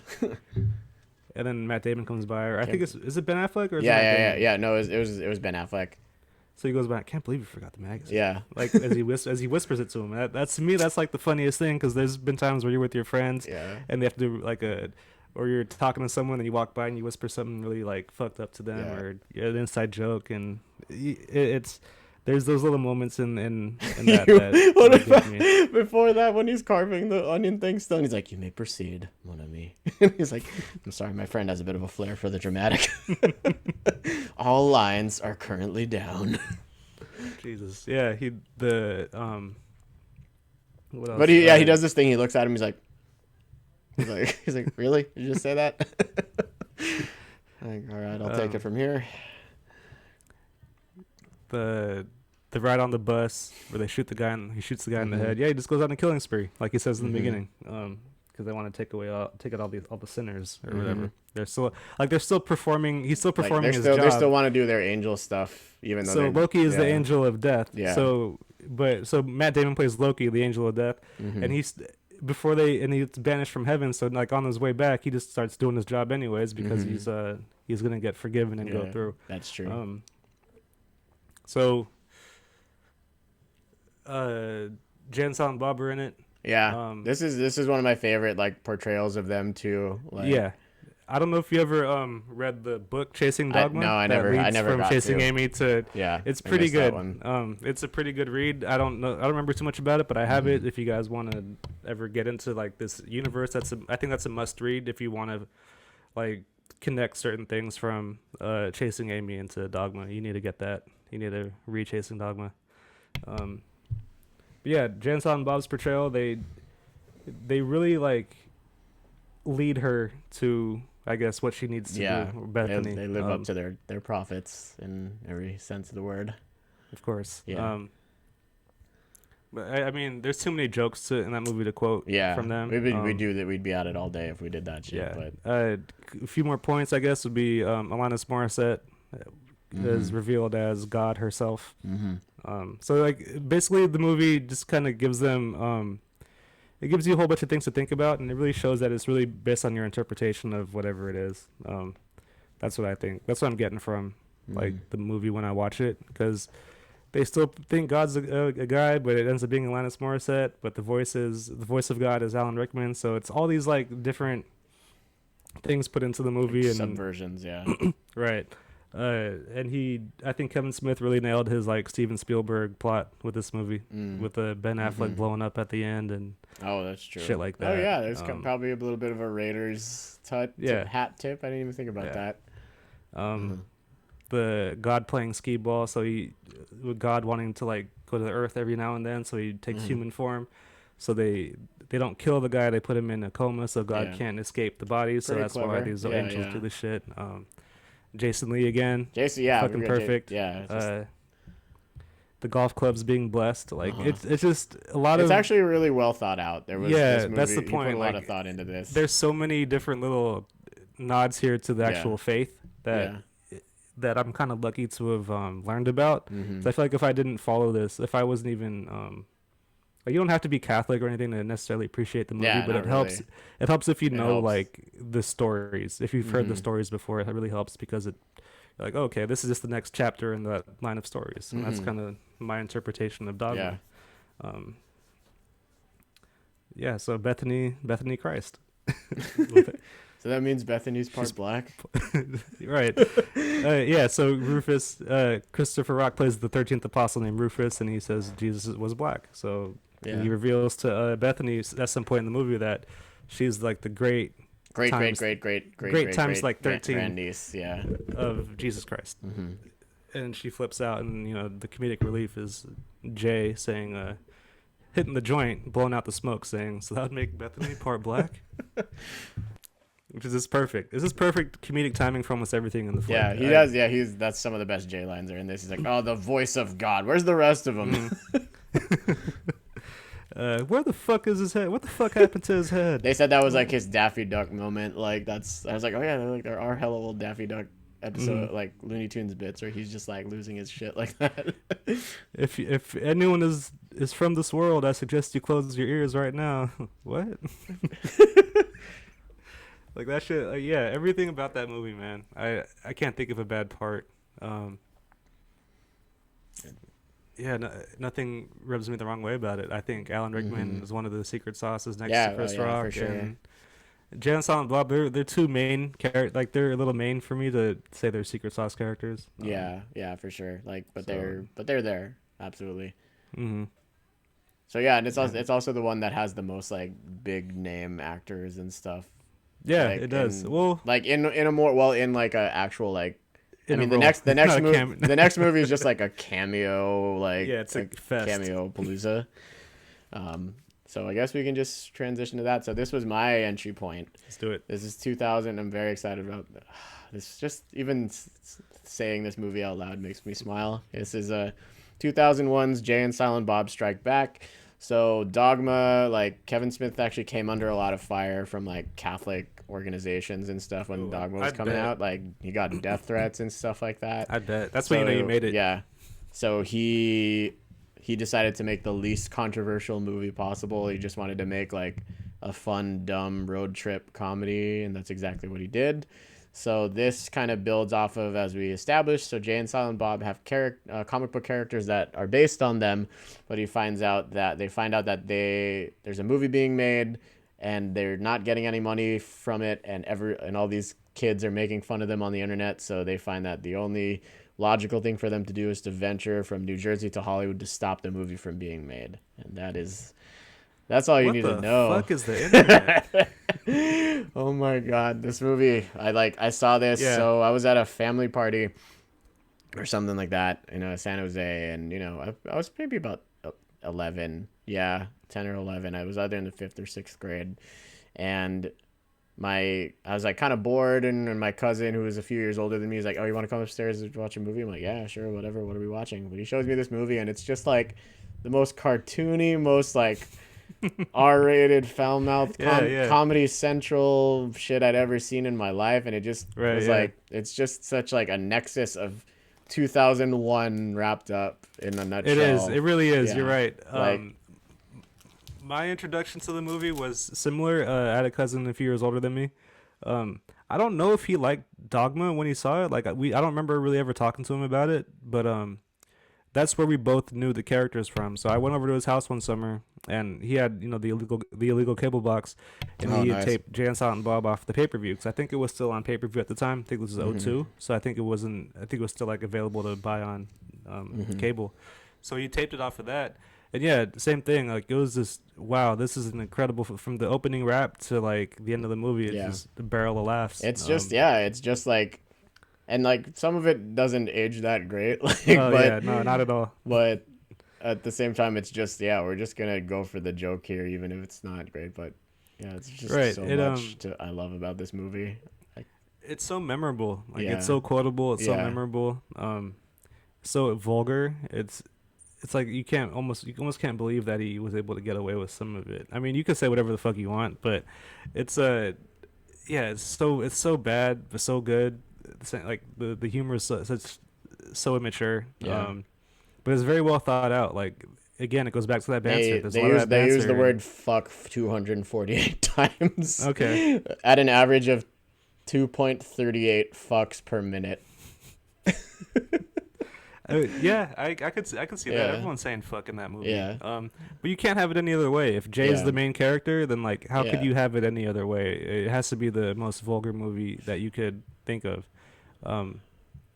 And it wasn't even that bad. Like, language-wise, it's pretty vulgar, but visually, it's not. There's nothing it's like I said, it's very cartoony. It feels very much like Dude, Where's My Car? Like, it's in that class of movie. But it's a little more sophisticated. Yeah. For as dumb of a movie as it is. It has pretty like, some of the characters that he throws in there really make it like more digestible. Yeah. I guess. I think like at this point it just comes down to to say who the Ed Sauce is. It's like, dude, it just every scene, everybody rocks their cameo like so good. Like, Ed Sauce in this one? I don't know, just stuff like, well, for me, I think it's Will Ferrell. I mean, it's almost unfair to say because Will Ferrell is Will Ferrell, but yeah. So Will Ferrell, he plays a federal wildlife marshal, and if you're a Land of the Lost fan, you'll get this. So his name is Federal Wildlife Marshal Willenholly. So he's just like, because part of the plot is that Jay and Silent Bob, they get a ride across. They hitch a ride in a van with a group of girls who they think are animal rights activists. With Stifler? Yeah, with Stifler initially, who's their patsy, but then two of the girls are Shannon Elizabeth and Eliza Dushku. But yeah, so they get tricked into rob it or like freeing. Is it Rose McGowan in it too? No. Later, there's a Shannon Doherty cameo later at the end. But I could have sworn Rose McGowan. No. So it's Allie Larder, Shannon Elizabeth, Eliza Dushku, and then Kevin's wife. Okay. Yeah. She's like, okay. Oh my God, did he just call Sissy Jugs? But yeah, so they are tasked with breaking into like an animal testing lab or whatever to let all the animals free, but really it's just so the girls can steal some diamonds. Right. So it's a diversion. So they spend the rest of the movie with a monkey, and Will Ferrell's job is to find them and the monkey. So he just has all these. It's an orangutan. An orangutan. Sorry, he's like the most dangerous animal known to man, and he says it with such a straight face. All right. Yeah. So that is one fine-looking boy who we're raising. There's a whole bunch of just like shenanigans they get into. on the way in this movie. Tracy Morgan even like, give me the map, Scott. Pumpkin Escobar. Yeah. They start off at the quick stop. They get arrested. They finally get like they finally get kicked out of the place. Then they go to Brody's, who has a comic book shop. Yeah, now. so this ties all the previous movies together. It's kind of like an Avengers Infinity War kind of situation. Yeah, a little bit. Like they touch on everyone and bring Brody's some secret new people. stash. Yeah, and so they meet Brody, tells them about the movie. Then he doesn't tell him. They do. He does tell him. Yeah, and then they go to Holden. Yeah. They go to Holden's house where they play the Chasing Amy theme song where they walk up. Yeah. And then they tells him what are you dirt merchants doing over here? I'll tell you what our necks are doing in your woods. That's the thing. I think that's what as the Michael Scott of it is like, Jay, similar to Michael Scott, he just always says these sayings wrong, but he doesn't think twice. Like he thinks that's what he thinks they are. And I will say, like, I think in the reboot of this movie where they do the Jay and Silent Bob reboot, he really like stepped it up a notch with connecting a lot of like the comedic references within the same movie. He's able to like go back and forth and like build up on jokes, like setting up jokes and calling back to them and everything. He's always been able to do that, but I felt like in the reboot he did it like he's just dancing. He's showing it off that he's able to just do it effortlessly now. But back to this one. I love all this. Like when they meet Carrie Fisher, she's the nun that picks them up. Like she's the first one to pick them up. Yeah. They meet George Carlin on the highway, who's like offering to give head for a ride, and he's like, "Give me a couple 100 miles across the country. I'll take a shot in the mouth." Hey, don't be so suburban. It's the new millennium. Gay, straight, it's all the same now. It's all the same. There are no more lines. Well, there's a line here, and on this side of it, we ain't gay. So there's just stupid things like that when they the Book of the Road, and then the Carrie Fisher scene is good. There's a deleted scene actually. I don't know if you've seen it where he like pulls like to the end of that. That's so gross. 70s Bush. Then they go to the mystery machine when they meet the Scooby-Doo family. I don't know if you ever noticed, but when they're smoking, I think one of them is outside. Yeah, no, it's Shaggy, the Shaggy guy. Yeah, he's just like so stupid. And the sheep fucker with Stifler. Yeah, so good, so funny. You meet people like you. That's like such an early 2000s version of someone who was like, I guess a white knight. You quote. Yeah. Like, oh yeah, sure. Super. He would have been like the PC principal from South Park. Right. Or something, yeah. Just something like that. What do the people on the internet call it? The beta male. He's not. No, he was a simp for sure though. I think that's what people would call a simp now. Brent. You ever say that to any of the kids at work? Like, what is your damage, little boy? I've done the Prince Valiant line. Like, hey, hold on, Prince Valiant. So that's pretty funny. I liked his cameo. That was one of my favorite cameos. I love animals. Right, Jesse? Right. What else? They do the little like stupid chase scene with the well, no, I was good. I'm surprised you haven't talked about Diedrich Bader yet, the security guard. You don't have a pass. Oh yeah, that's my favorite part too. His like scream, hey, wait. Yeah. You don't have a pass. Like that kills me every time, and of course the Tea Party. That's fucking hilarious. Make it fast and sexy. Mr. Biggs, Mr. Vanderbeek. Like that scene's good. Yeah. Good Will Hunting 2 hunting season. You guys just gotta watch this movie. Like that was so bad, but so like don't look at Ben or Matt directly in the eyes, or you will be fired. Don't say anything. Stand there and react. Don't say anything, especially you. That's pretty funny. Jesus, Ben, I'm busy. Said I was busy. What does he say? He's like, hey, then we're gonna go grab that guy and rip. He makes like a comment about like a movie that they were in. What? Jay says like, okay, when they say action, you're just gonna grab him and I'll beat his ass. But like they make a reference. Well, to, no, like, they say they called Good Will Hunting like, you mean that fucking movie with Mork from Ork in it? Like these are those two sons of bitches from the Mork movie or whatever. But he says some. Maybe he didn't say it there, but I thought he like made a comment about some other movie. Are you thinking about like how Affleck and Damon, before they roll action, they're just like giving each other shit for the movies they've both done? He's like, shove it, bounce boy. Maybe, like, yeah. I take it you haven't seen Forces of Nature. Yeah. That's when they give the look at the camera and like, so when you got to do the safe one. Then the art picture, and then sometimes you got to do the payback picture because your friend says you owe him. Right. And even got the guy from Good Will Hunting back. The douchebag with the ponytail. I like it when they just shoot his ass with the shotgun. That made me laugh. I don't like the sound of them apples. Well, what are we gonna do? Have you seen the outtakes to this movie? I have, but not like in a long time. Like the Good Will Hunting part is so funny because like Affleck has the best laugh. Like, hey, you frosted your hair. Yeah, looks pretty good. Looks good though, right? What else? Chris Rock again. Oh my God, yeah. That was like my favorite. Say any of those lines besides boogers in film school. Crack.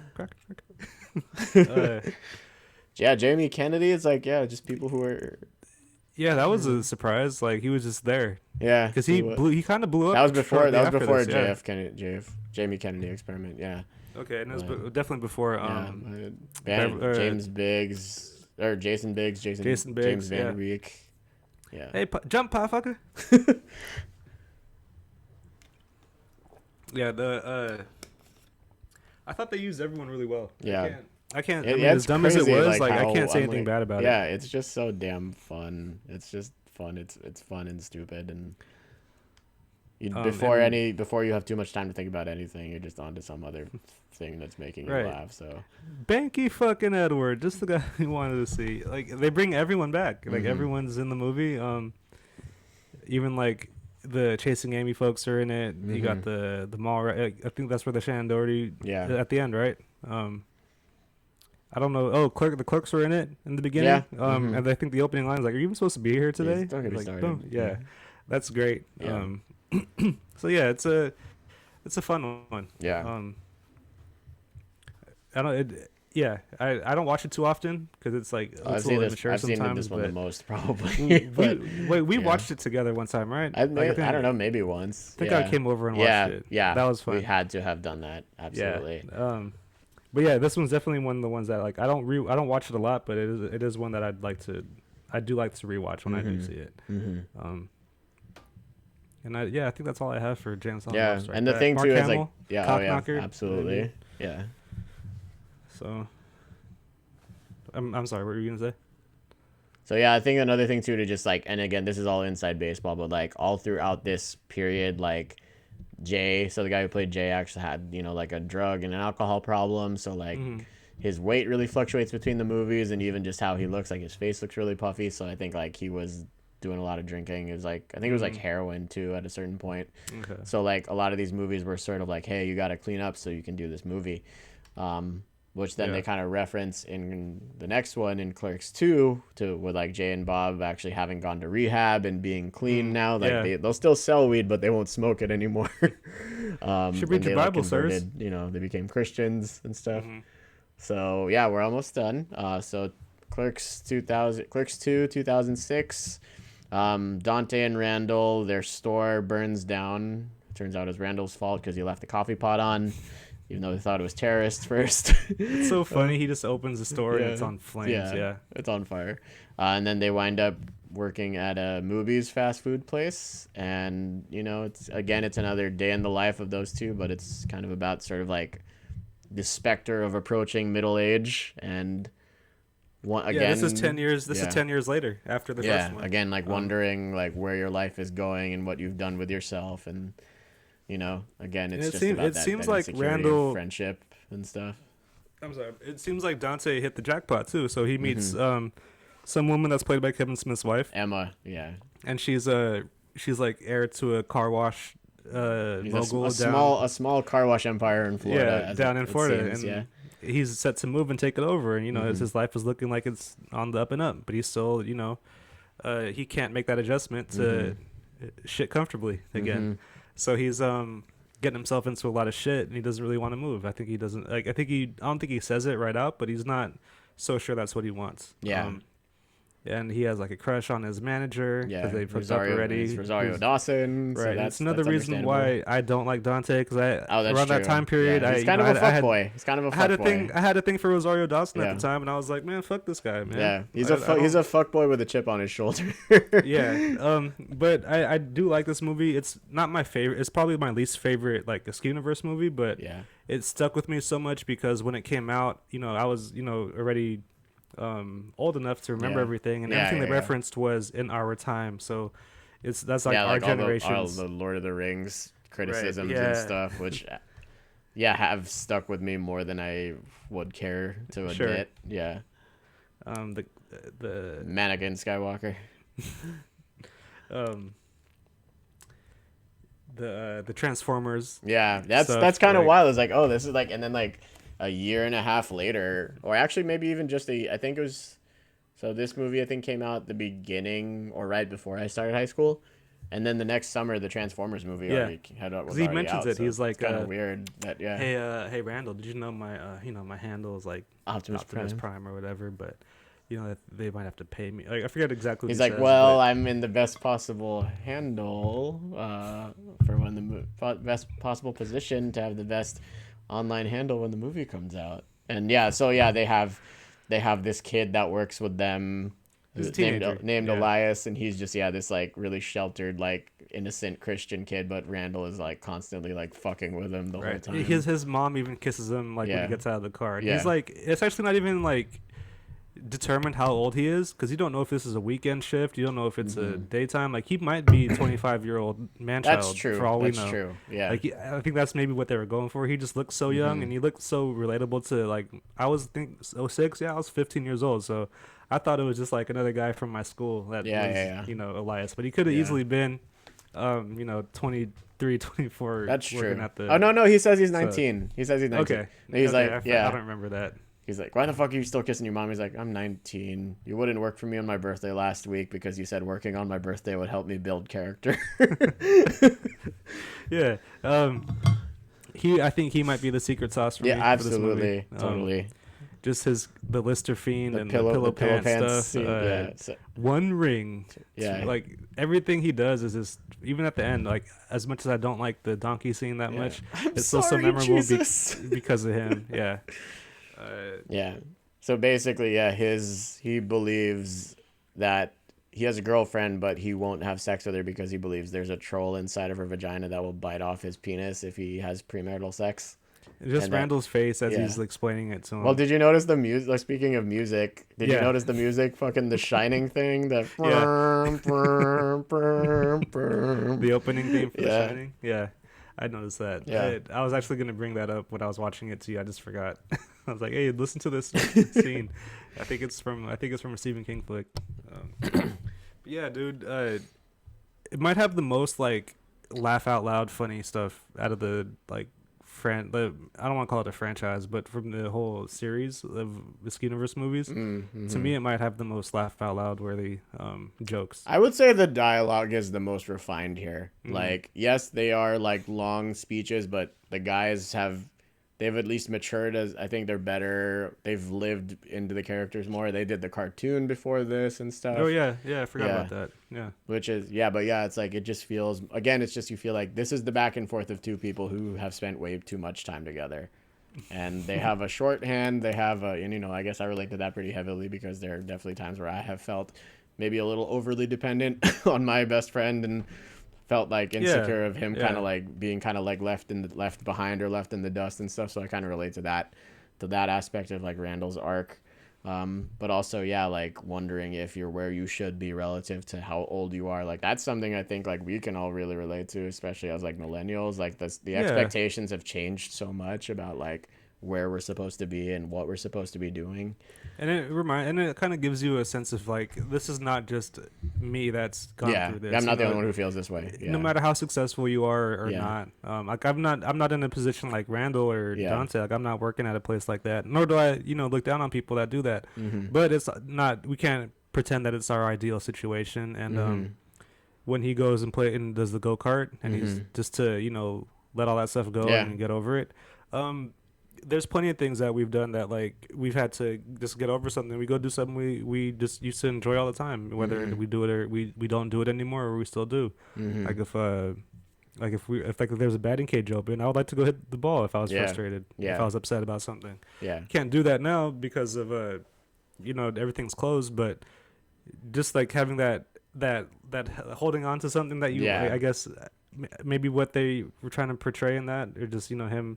That's how he deals with his disappointment. He goes back to what he what makes him comfortable, or what makes him happy again. Something, and it could be very little. It could just be going and getting an ice cream sandwich at the store. Who knows?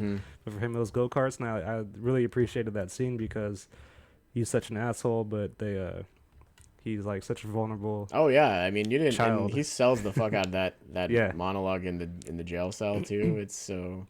Yeah. And I think that's also something too. Like, it's difficult. It's like with friendships, it seems like it's just everything should just be unspoken or whatever, and it's easy. But then like there's a terrifying moment that I think comes sooner or later where you realize like, oh fuck, like.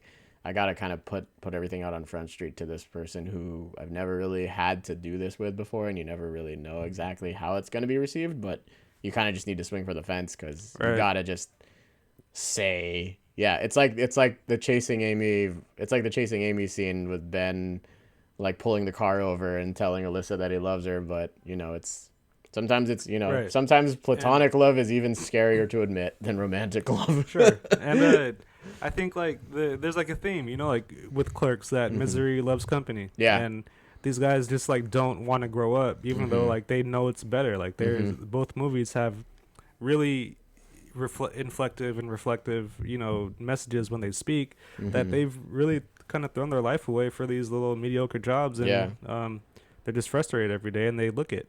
And it's almost sad, but it's so hilarious that that's because like the humor comes from them being a loser, and that's why they are the way they are with each other, and why Randall's the way is why we love him so much. But you want them to win, like you want them to be happy. Like they're all thinking their lives over to fucking 1979 by Smashing Pumpkins, which is how that song was introduced to me. Really? Yeah, Okay. that was my first time hearing that song, and it was like straight from there. I was like, oh, I fucking love this song. Nice. Yeah. I heard that in a different movie. Or it was either I'm not sure. I don't know. Might have been like None Other Teen Movie or something, or one of those teenage movies that I might have heard that song in. Yeah. But and it just shows like they go back and open the Clerks story, open the Clerks up again, right at the end. Yeah. So it's like they did want to do that, just maybe they didn't want to. Yeah, I don't know. This seemed like they're in a better control of their lives when they did that. It's interesting. It's almost kind of. It looks like the end of what's the movie The Graduate for a second, where like they think this is the thing that they want, and then like they kind of go like stone face, like oh shit, like this is real now. Yeah. But yeah. So it's a really good ending. I like the ending to the movie for sure. Because it's like what he knows, but he also like deep down loves that job. And I think he was just afraid to admit that. Yeah. And you could make a good life out of stuff like that if you. Yeah, it's about kind of like owning up to what you want, or I guess, and like really embracing that and not being ashamed of it, whatever it might be. Home is where you make it. That's big. Home is where you make it. Home where you make it. You're home where you make it. Oh, where you make it. Everybody know that. Damn, boy. It doesn't help me. But, Elias, Secret Sauce all the way. Rosario Dawson was a nice touch. Just a different kind of presentation for like the female characters. I think. But she had her own insecurities too, but was also like putting them in their place at the same time. But it's not my favorite, but it's definitely like I don't think any of the Kevin Smith movies are bad. Like I don't like as far as the Askewniverse ones. I don't have anything to complain about for any of those movies. I'll watch any of them. They said I think I think I remember hearing during one of Kevin's, we'll move on and then we'll move on to the next movie, but during one of Kevin's like Q&A DVDs, he was talking about like them making this and how they were just chilling. Like, you know how there's a motel right next to the movies? Like, Yeah. they just use that as, instead of trailers and production offices, they just basically rented out that whole motel. Sick. But yeah, so he said like Muse got way too enthusiastic and went to like Target and bought like plants and wall art and stuff. Oh, nice.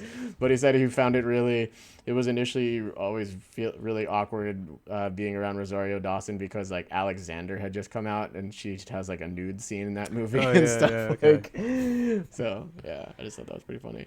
That's such a humble like way to talk about like his life, like, or like his experience on a set. Like he like he could see something on screen and now she's there and he's like, yeah, oh, I have to be. But yeah, no, that's the thing too. It's like like contrary to Jay, like the character of Jay, like there is an innocence to him as a person too. Like but. Yeah, I'm glad he's like 10 years sober. Like Nice. he was when that movie came out. I think that's like when they said he just like he initially got clean and and then he had another relapse and then in like 2010 or 2009 or something like that. So, but yeah, I think he's like he just hit like a full 10 years.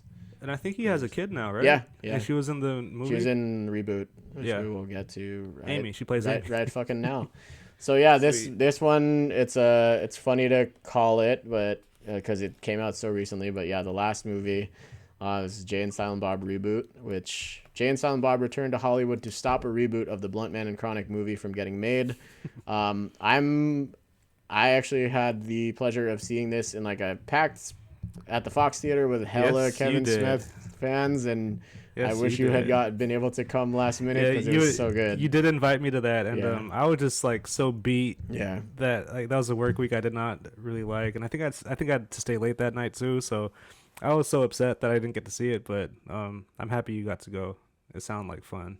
Yeah, I mean, it was like, and again, it was just, of course, like you're just gonna feed off the energy because it's just all this fan service and stuff, and you know, it's. I would say as a movie that it does feel like a like some like straight to video like or like YouTube on demand kind of thing. Like as a movie, it's not great, but again, it's just to see how like Jay and Bob have actually grown and have been informed by where those two are at now, both in their own lives, with Jay being a father and Kevin having had the heart attack and stuff, and you know like kind of gotten all this clarity like. So on that note, there is like, again, it's just like that sweetness. Like these are dudes that I kind of have grown up with in a weird way. Like, I've been following, I've been following Kevin Smith since I was like 11, 10 years old. And when I heard he had a heart attack, I was like, oh, son of a bitch. What the fuck? Like, that was scary. Yeah, for sure. And so just from that perspective to kind of just see like, oh, fuck, there they still are. Like, and having a lot of things to it's kind of like what Kevin was trying to do with Jersey Girl, and like this is my meditation on fatherhood. But like that's not a bad movie. I know it gets a lot of flack, but I need to watch it again. Yeah, but yeah, it's like he was trying to take a second crack at that, you know. Yeah, this movie, aside from like the courtroom opening scene, I love this movie. Like even the courtroom scene in the beginning was pretty funny, but it went a little too long for me. But yeah, dude. And then when I first saw it, I was like, "Oh, I like this better than Jay and Silent Bob Strike Back." Only because only because of the callbacks to the original movie and how a lot of things were worked in, like Matt Damon doing the Loki thing. Oh, I like that. I like that one. He's like born again. Yeah, all his puns. What else was it? The Ben Affleck coming back as Holden, and he gives the Chasing Amy monologue. That was fucking sweet. That was really good, and he makes the Batman references. He's like, it was almost like I was, Bruce Wayne in my own series of Detective Comics. Or Thomas Wayne, or Bruce Wayne's mother, whose first name escapes me. Yeah, so like just things like that got thrown in there really made me, feel good because it is a feel. There's a feel good aspect of it. Yeah, we grew up with Jay and Silent Bob, and he's showing us that like he also grew up with us. Yeah, like, that he, from his career wise, he is doing this for us, and I didn't expect I didn't know what to expect when I saw it, and my cousin told me like this is just pure comedy, dude, and like when they're talking about like when they changed Chronic into a girl, and Jay's like, fuck Kevin James. He took away my first dick. He took my money, then he took He my took my dick. dick. Like, Yeah. that's Kevin James. Like, come on, like that's so Yeah. funny. Like he kept calling him Kevin James. Well, no, apparently, like Kevin Smith, like he'll get like gift baskets from companies or whatever the fuck, or like care packages, but the card, there's always a little card on the basket. It actually like happens multiple times that it says Kevin James. Yeah. But there's actors that I've like Yeah. I get their names confused. Yeah. Like if I knew the Corey, like if I was a little older when the Coreys were alive, Yeah. and then I was gonna send know out which one's something, which, like, pretty yeah. sure I could have gotten them mixed up. Yeah. Dustin. For some reason, I get Dustin Hoffman and Sean Penn mixed Sure, up. that's and fair. I don't know why. Well, yeah, I mean, I probably told you this, but I used to confuse Jeff Daniels and Dave Coulier. I thought they were the same person. And I was like, oh, the guy from Dumb and Dumber's in Full House. Right. Yeah. Right. Yeah. And there's Or some John Goodman and George Wendt, dude. Like, I thought they would at least be cousins. Michael Clark Duncan and the guy that played Debo. I thought you were gonna say Ving Rhames, because that was for me. I used to, but that's actually closer. I mean, they don't look anything alike. They Yeah, just for some reason like the build and there's The different voice, yeah. actors like that. Yeah. But this movie was just a fun movie to watch. For sure. Everything was fun about it. It was quotable. I love that Brody did his little song again. Yeah, it's just a great movie. And I was able to rewatch it again and not like be annoyed. Yeah, I think it's actually gotten better for me on repeat viewings. Like now that I've just been able to, because I couldn't. There was so much like fan service, roaring and laughter when we went to the live show for it. Yeah. But of course that's going to be the case. But yeah, just to like appreciate just the dumb little touches and stuff, and like I love all the callbacks. Yeah. It's great. I mean, some of it was a little overboard, like Kevin Smith's role in it, like him playing himself, being the director. Yeah, I thought that was a little much, but like I felt like when you watch it, it's okay. You kind of have to do that. You kind of have to toot your own horn a little bit with this, and I think he he's making fun of himself with it. So yeah, it's like great stuff, man. It's so nice to see that come out like in my adulthood. I never thought I'd see it. For sure. I thought we were done after Clerks too. Yeah. And he's apparently making them all, like he's after quarantine's over, he said he's going to make a Mallrats 2 finally or whatever. Okay. We'll see. But actually I'm actually really intrigued by just because you know what Clerks 3 is supposed to be. So he wrote a draft and then he started fresh because he said it was too dark, but he said that. So he's just bringing it way like full circle. So he says that Clerks 3 is going to be so it's really going to be Randall's arc or whatever. So he says that Randall's going to have a heart attack and realize that when he's done, after he recovers, he's like, oh, I haven't done shit with my life. Like, what are we going to do? So then he decides that him and Dante are going to make a movie about their experiences in the convenience store. Okay. So it's just going to be the clerks making clerks. That'd be pretty okay. I like that. Yeah. I told you that's such an existential movie. Yeah, exactly. He already did it with Zack and Miri, but he's just gonna do it again with Clerks. But that's fine, because it's Clerks. But yeah. What did you think? I mean, just to throw it out there, what did you think of Zack and Miri? We're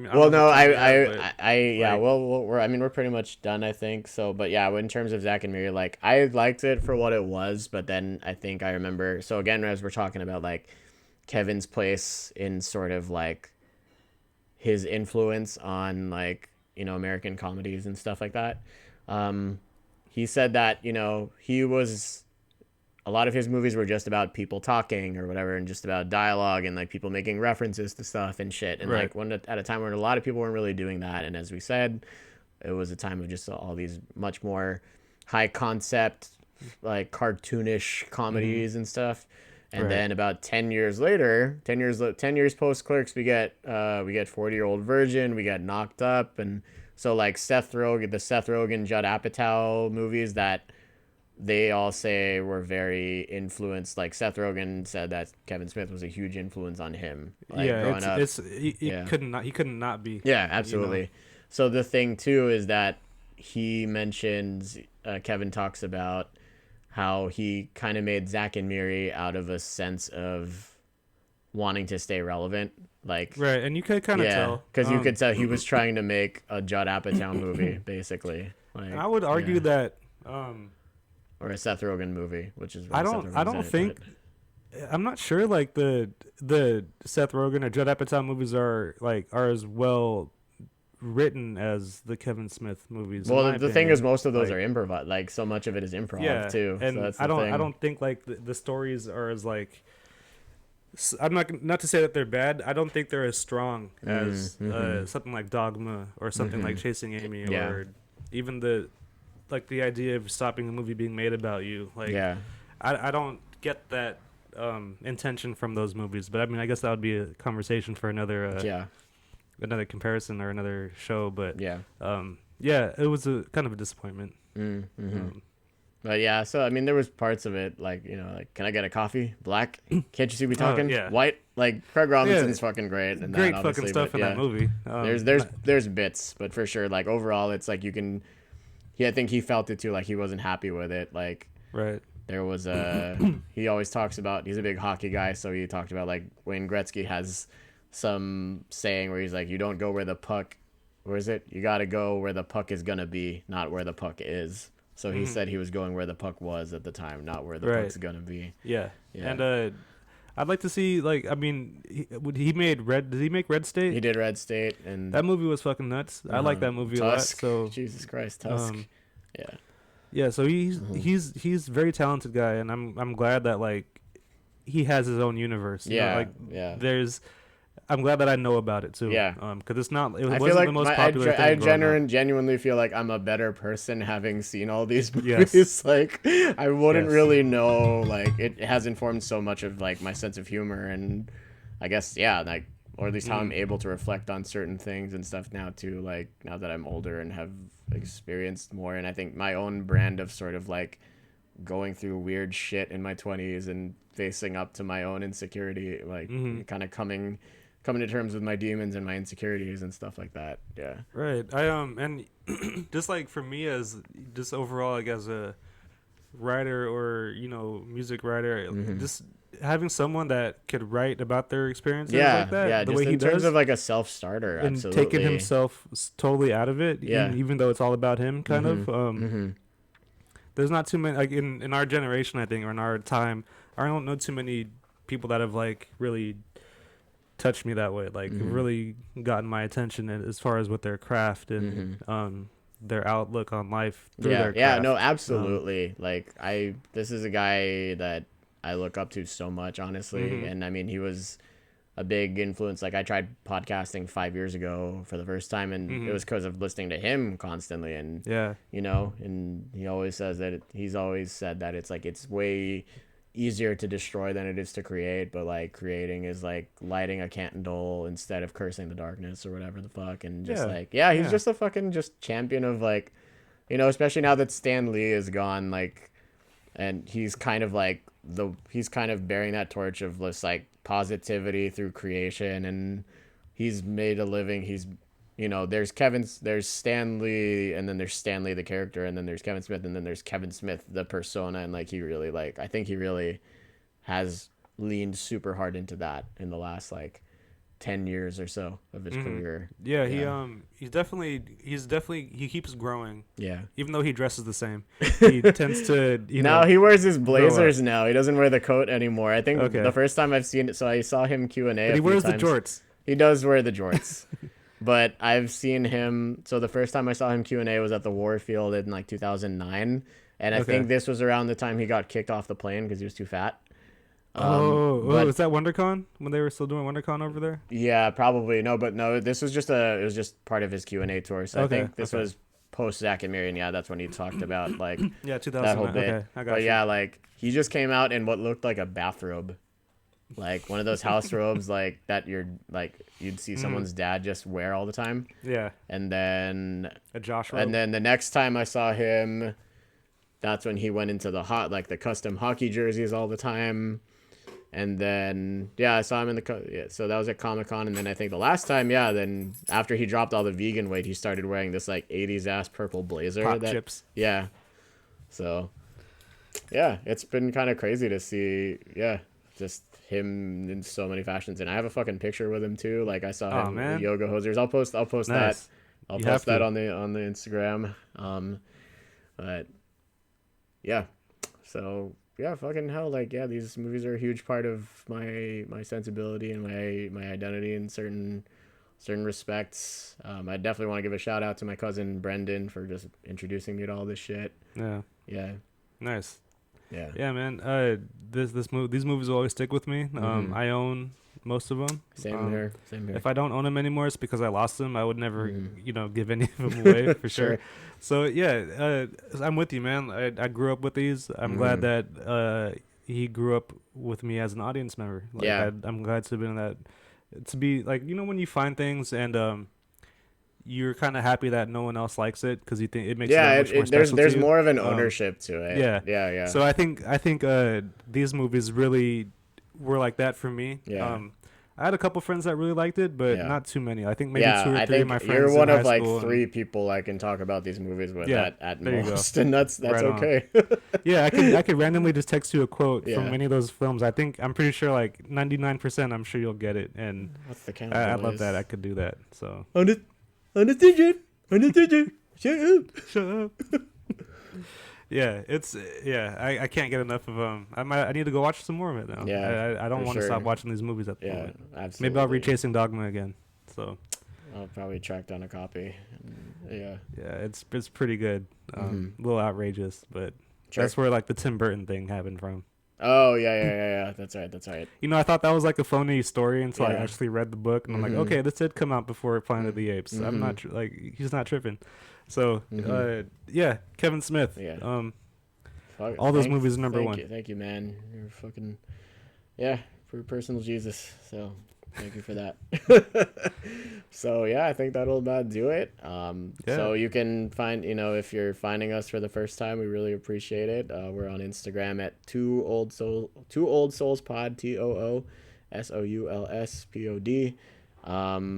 We're still gonna be banking up these episodes and then figuring out where else we want to put them on the internet, or saving the money to put them on the internet rather. Right now they're on YouTube. Yeah. That's where you're listening YouTube is to it. going to be the best spot for us for now. Yeah, that's where you're hearing it right now. So we're kind of stating the obvious, but I digress. So yeah, thank you guys again for checking us out, and appreciate it. We really appreciate it, and we're too old for this shit. Snoogans. Neech. No.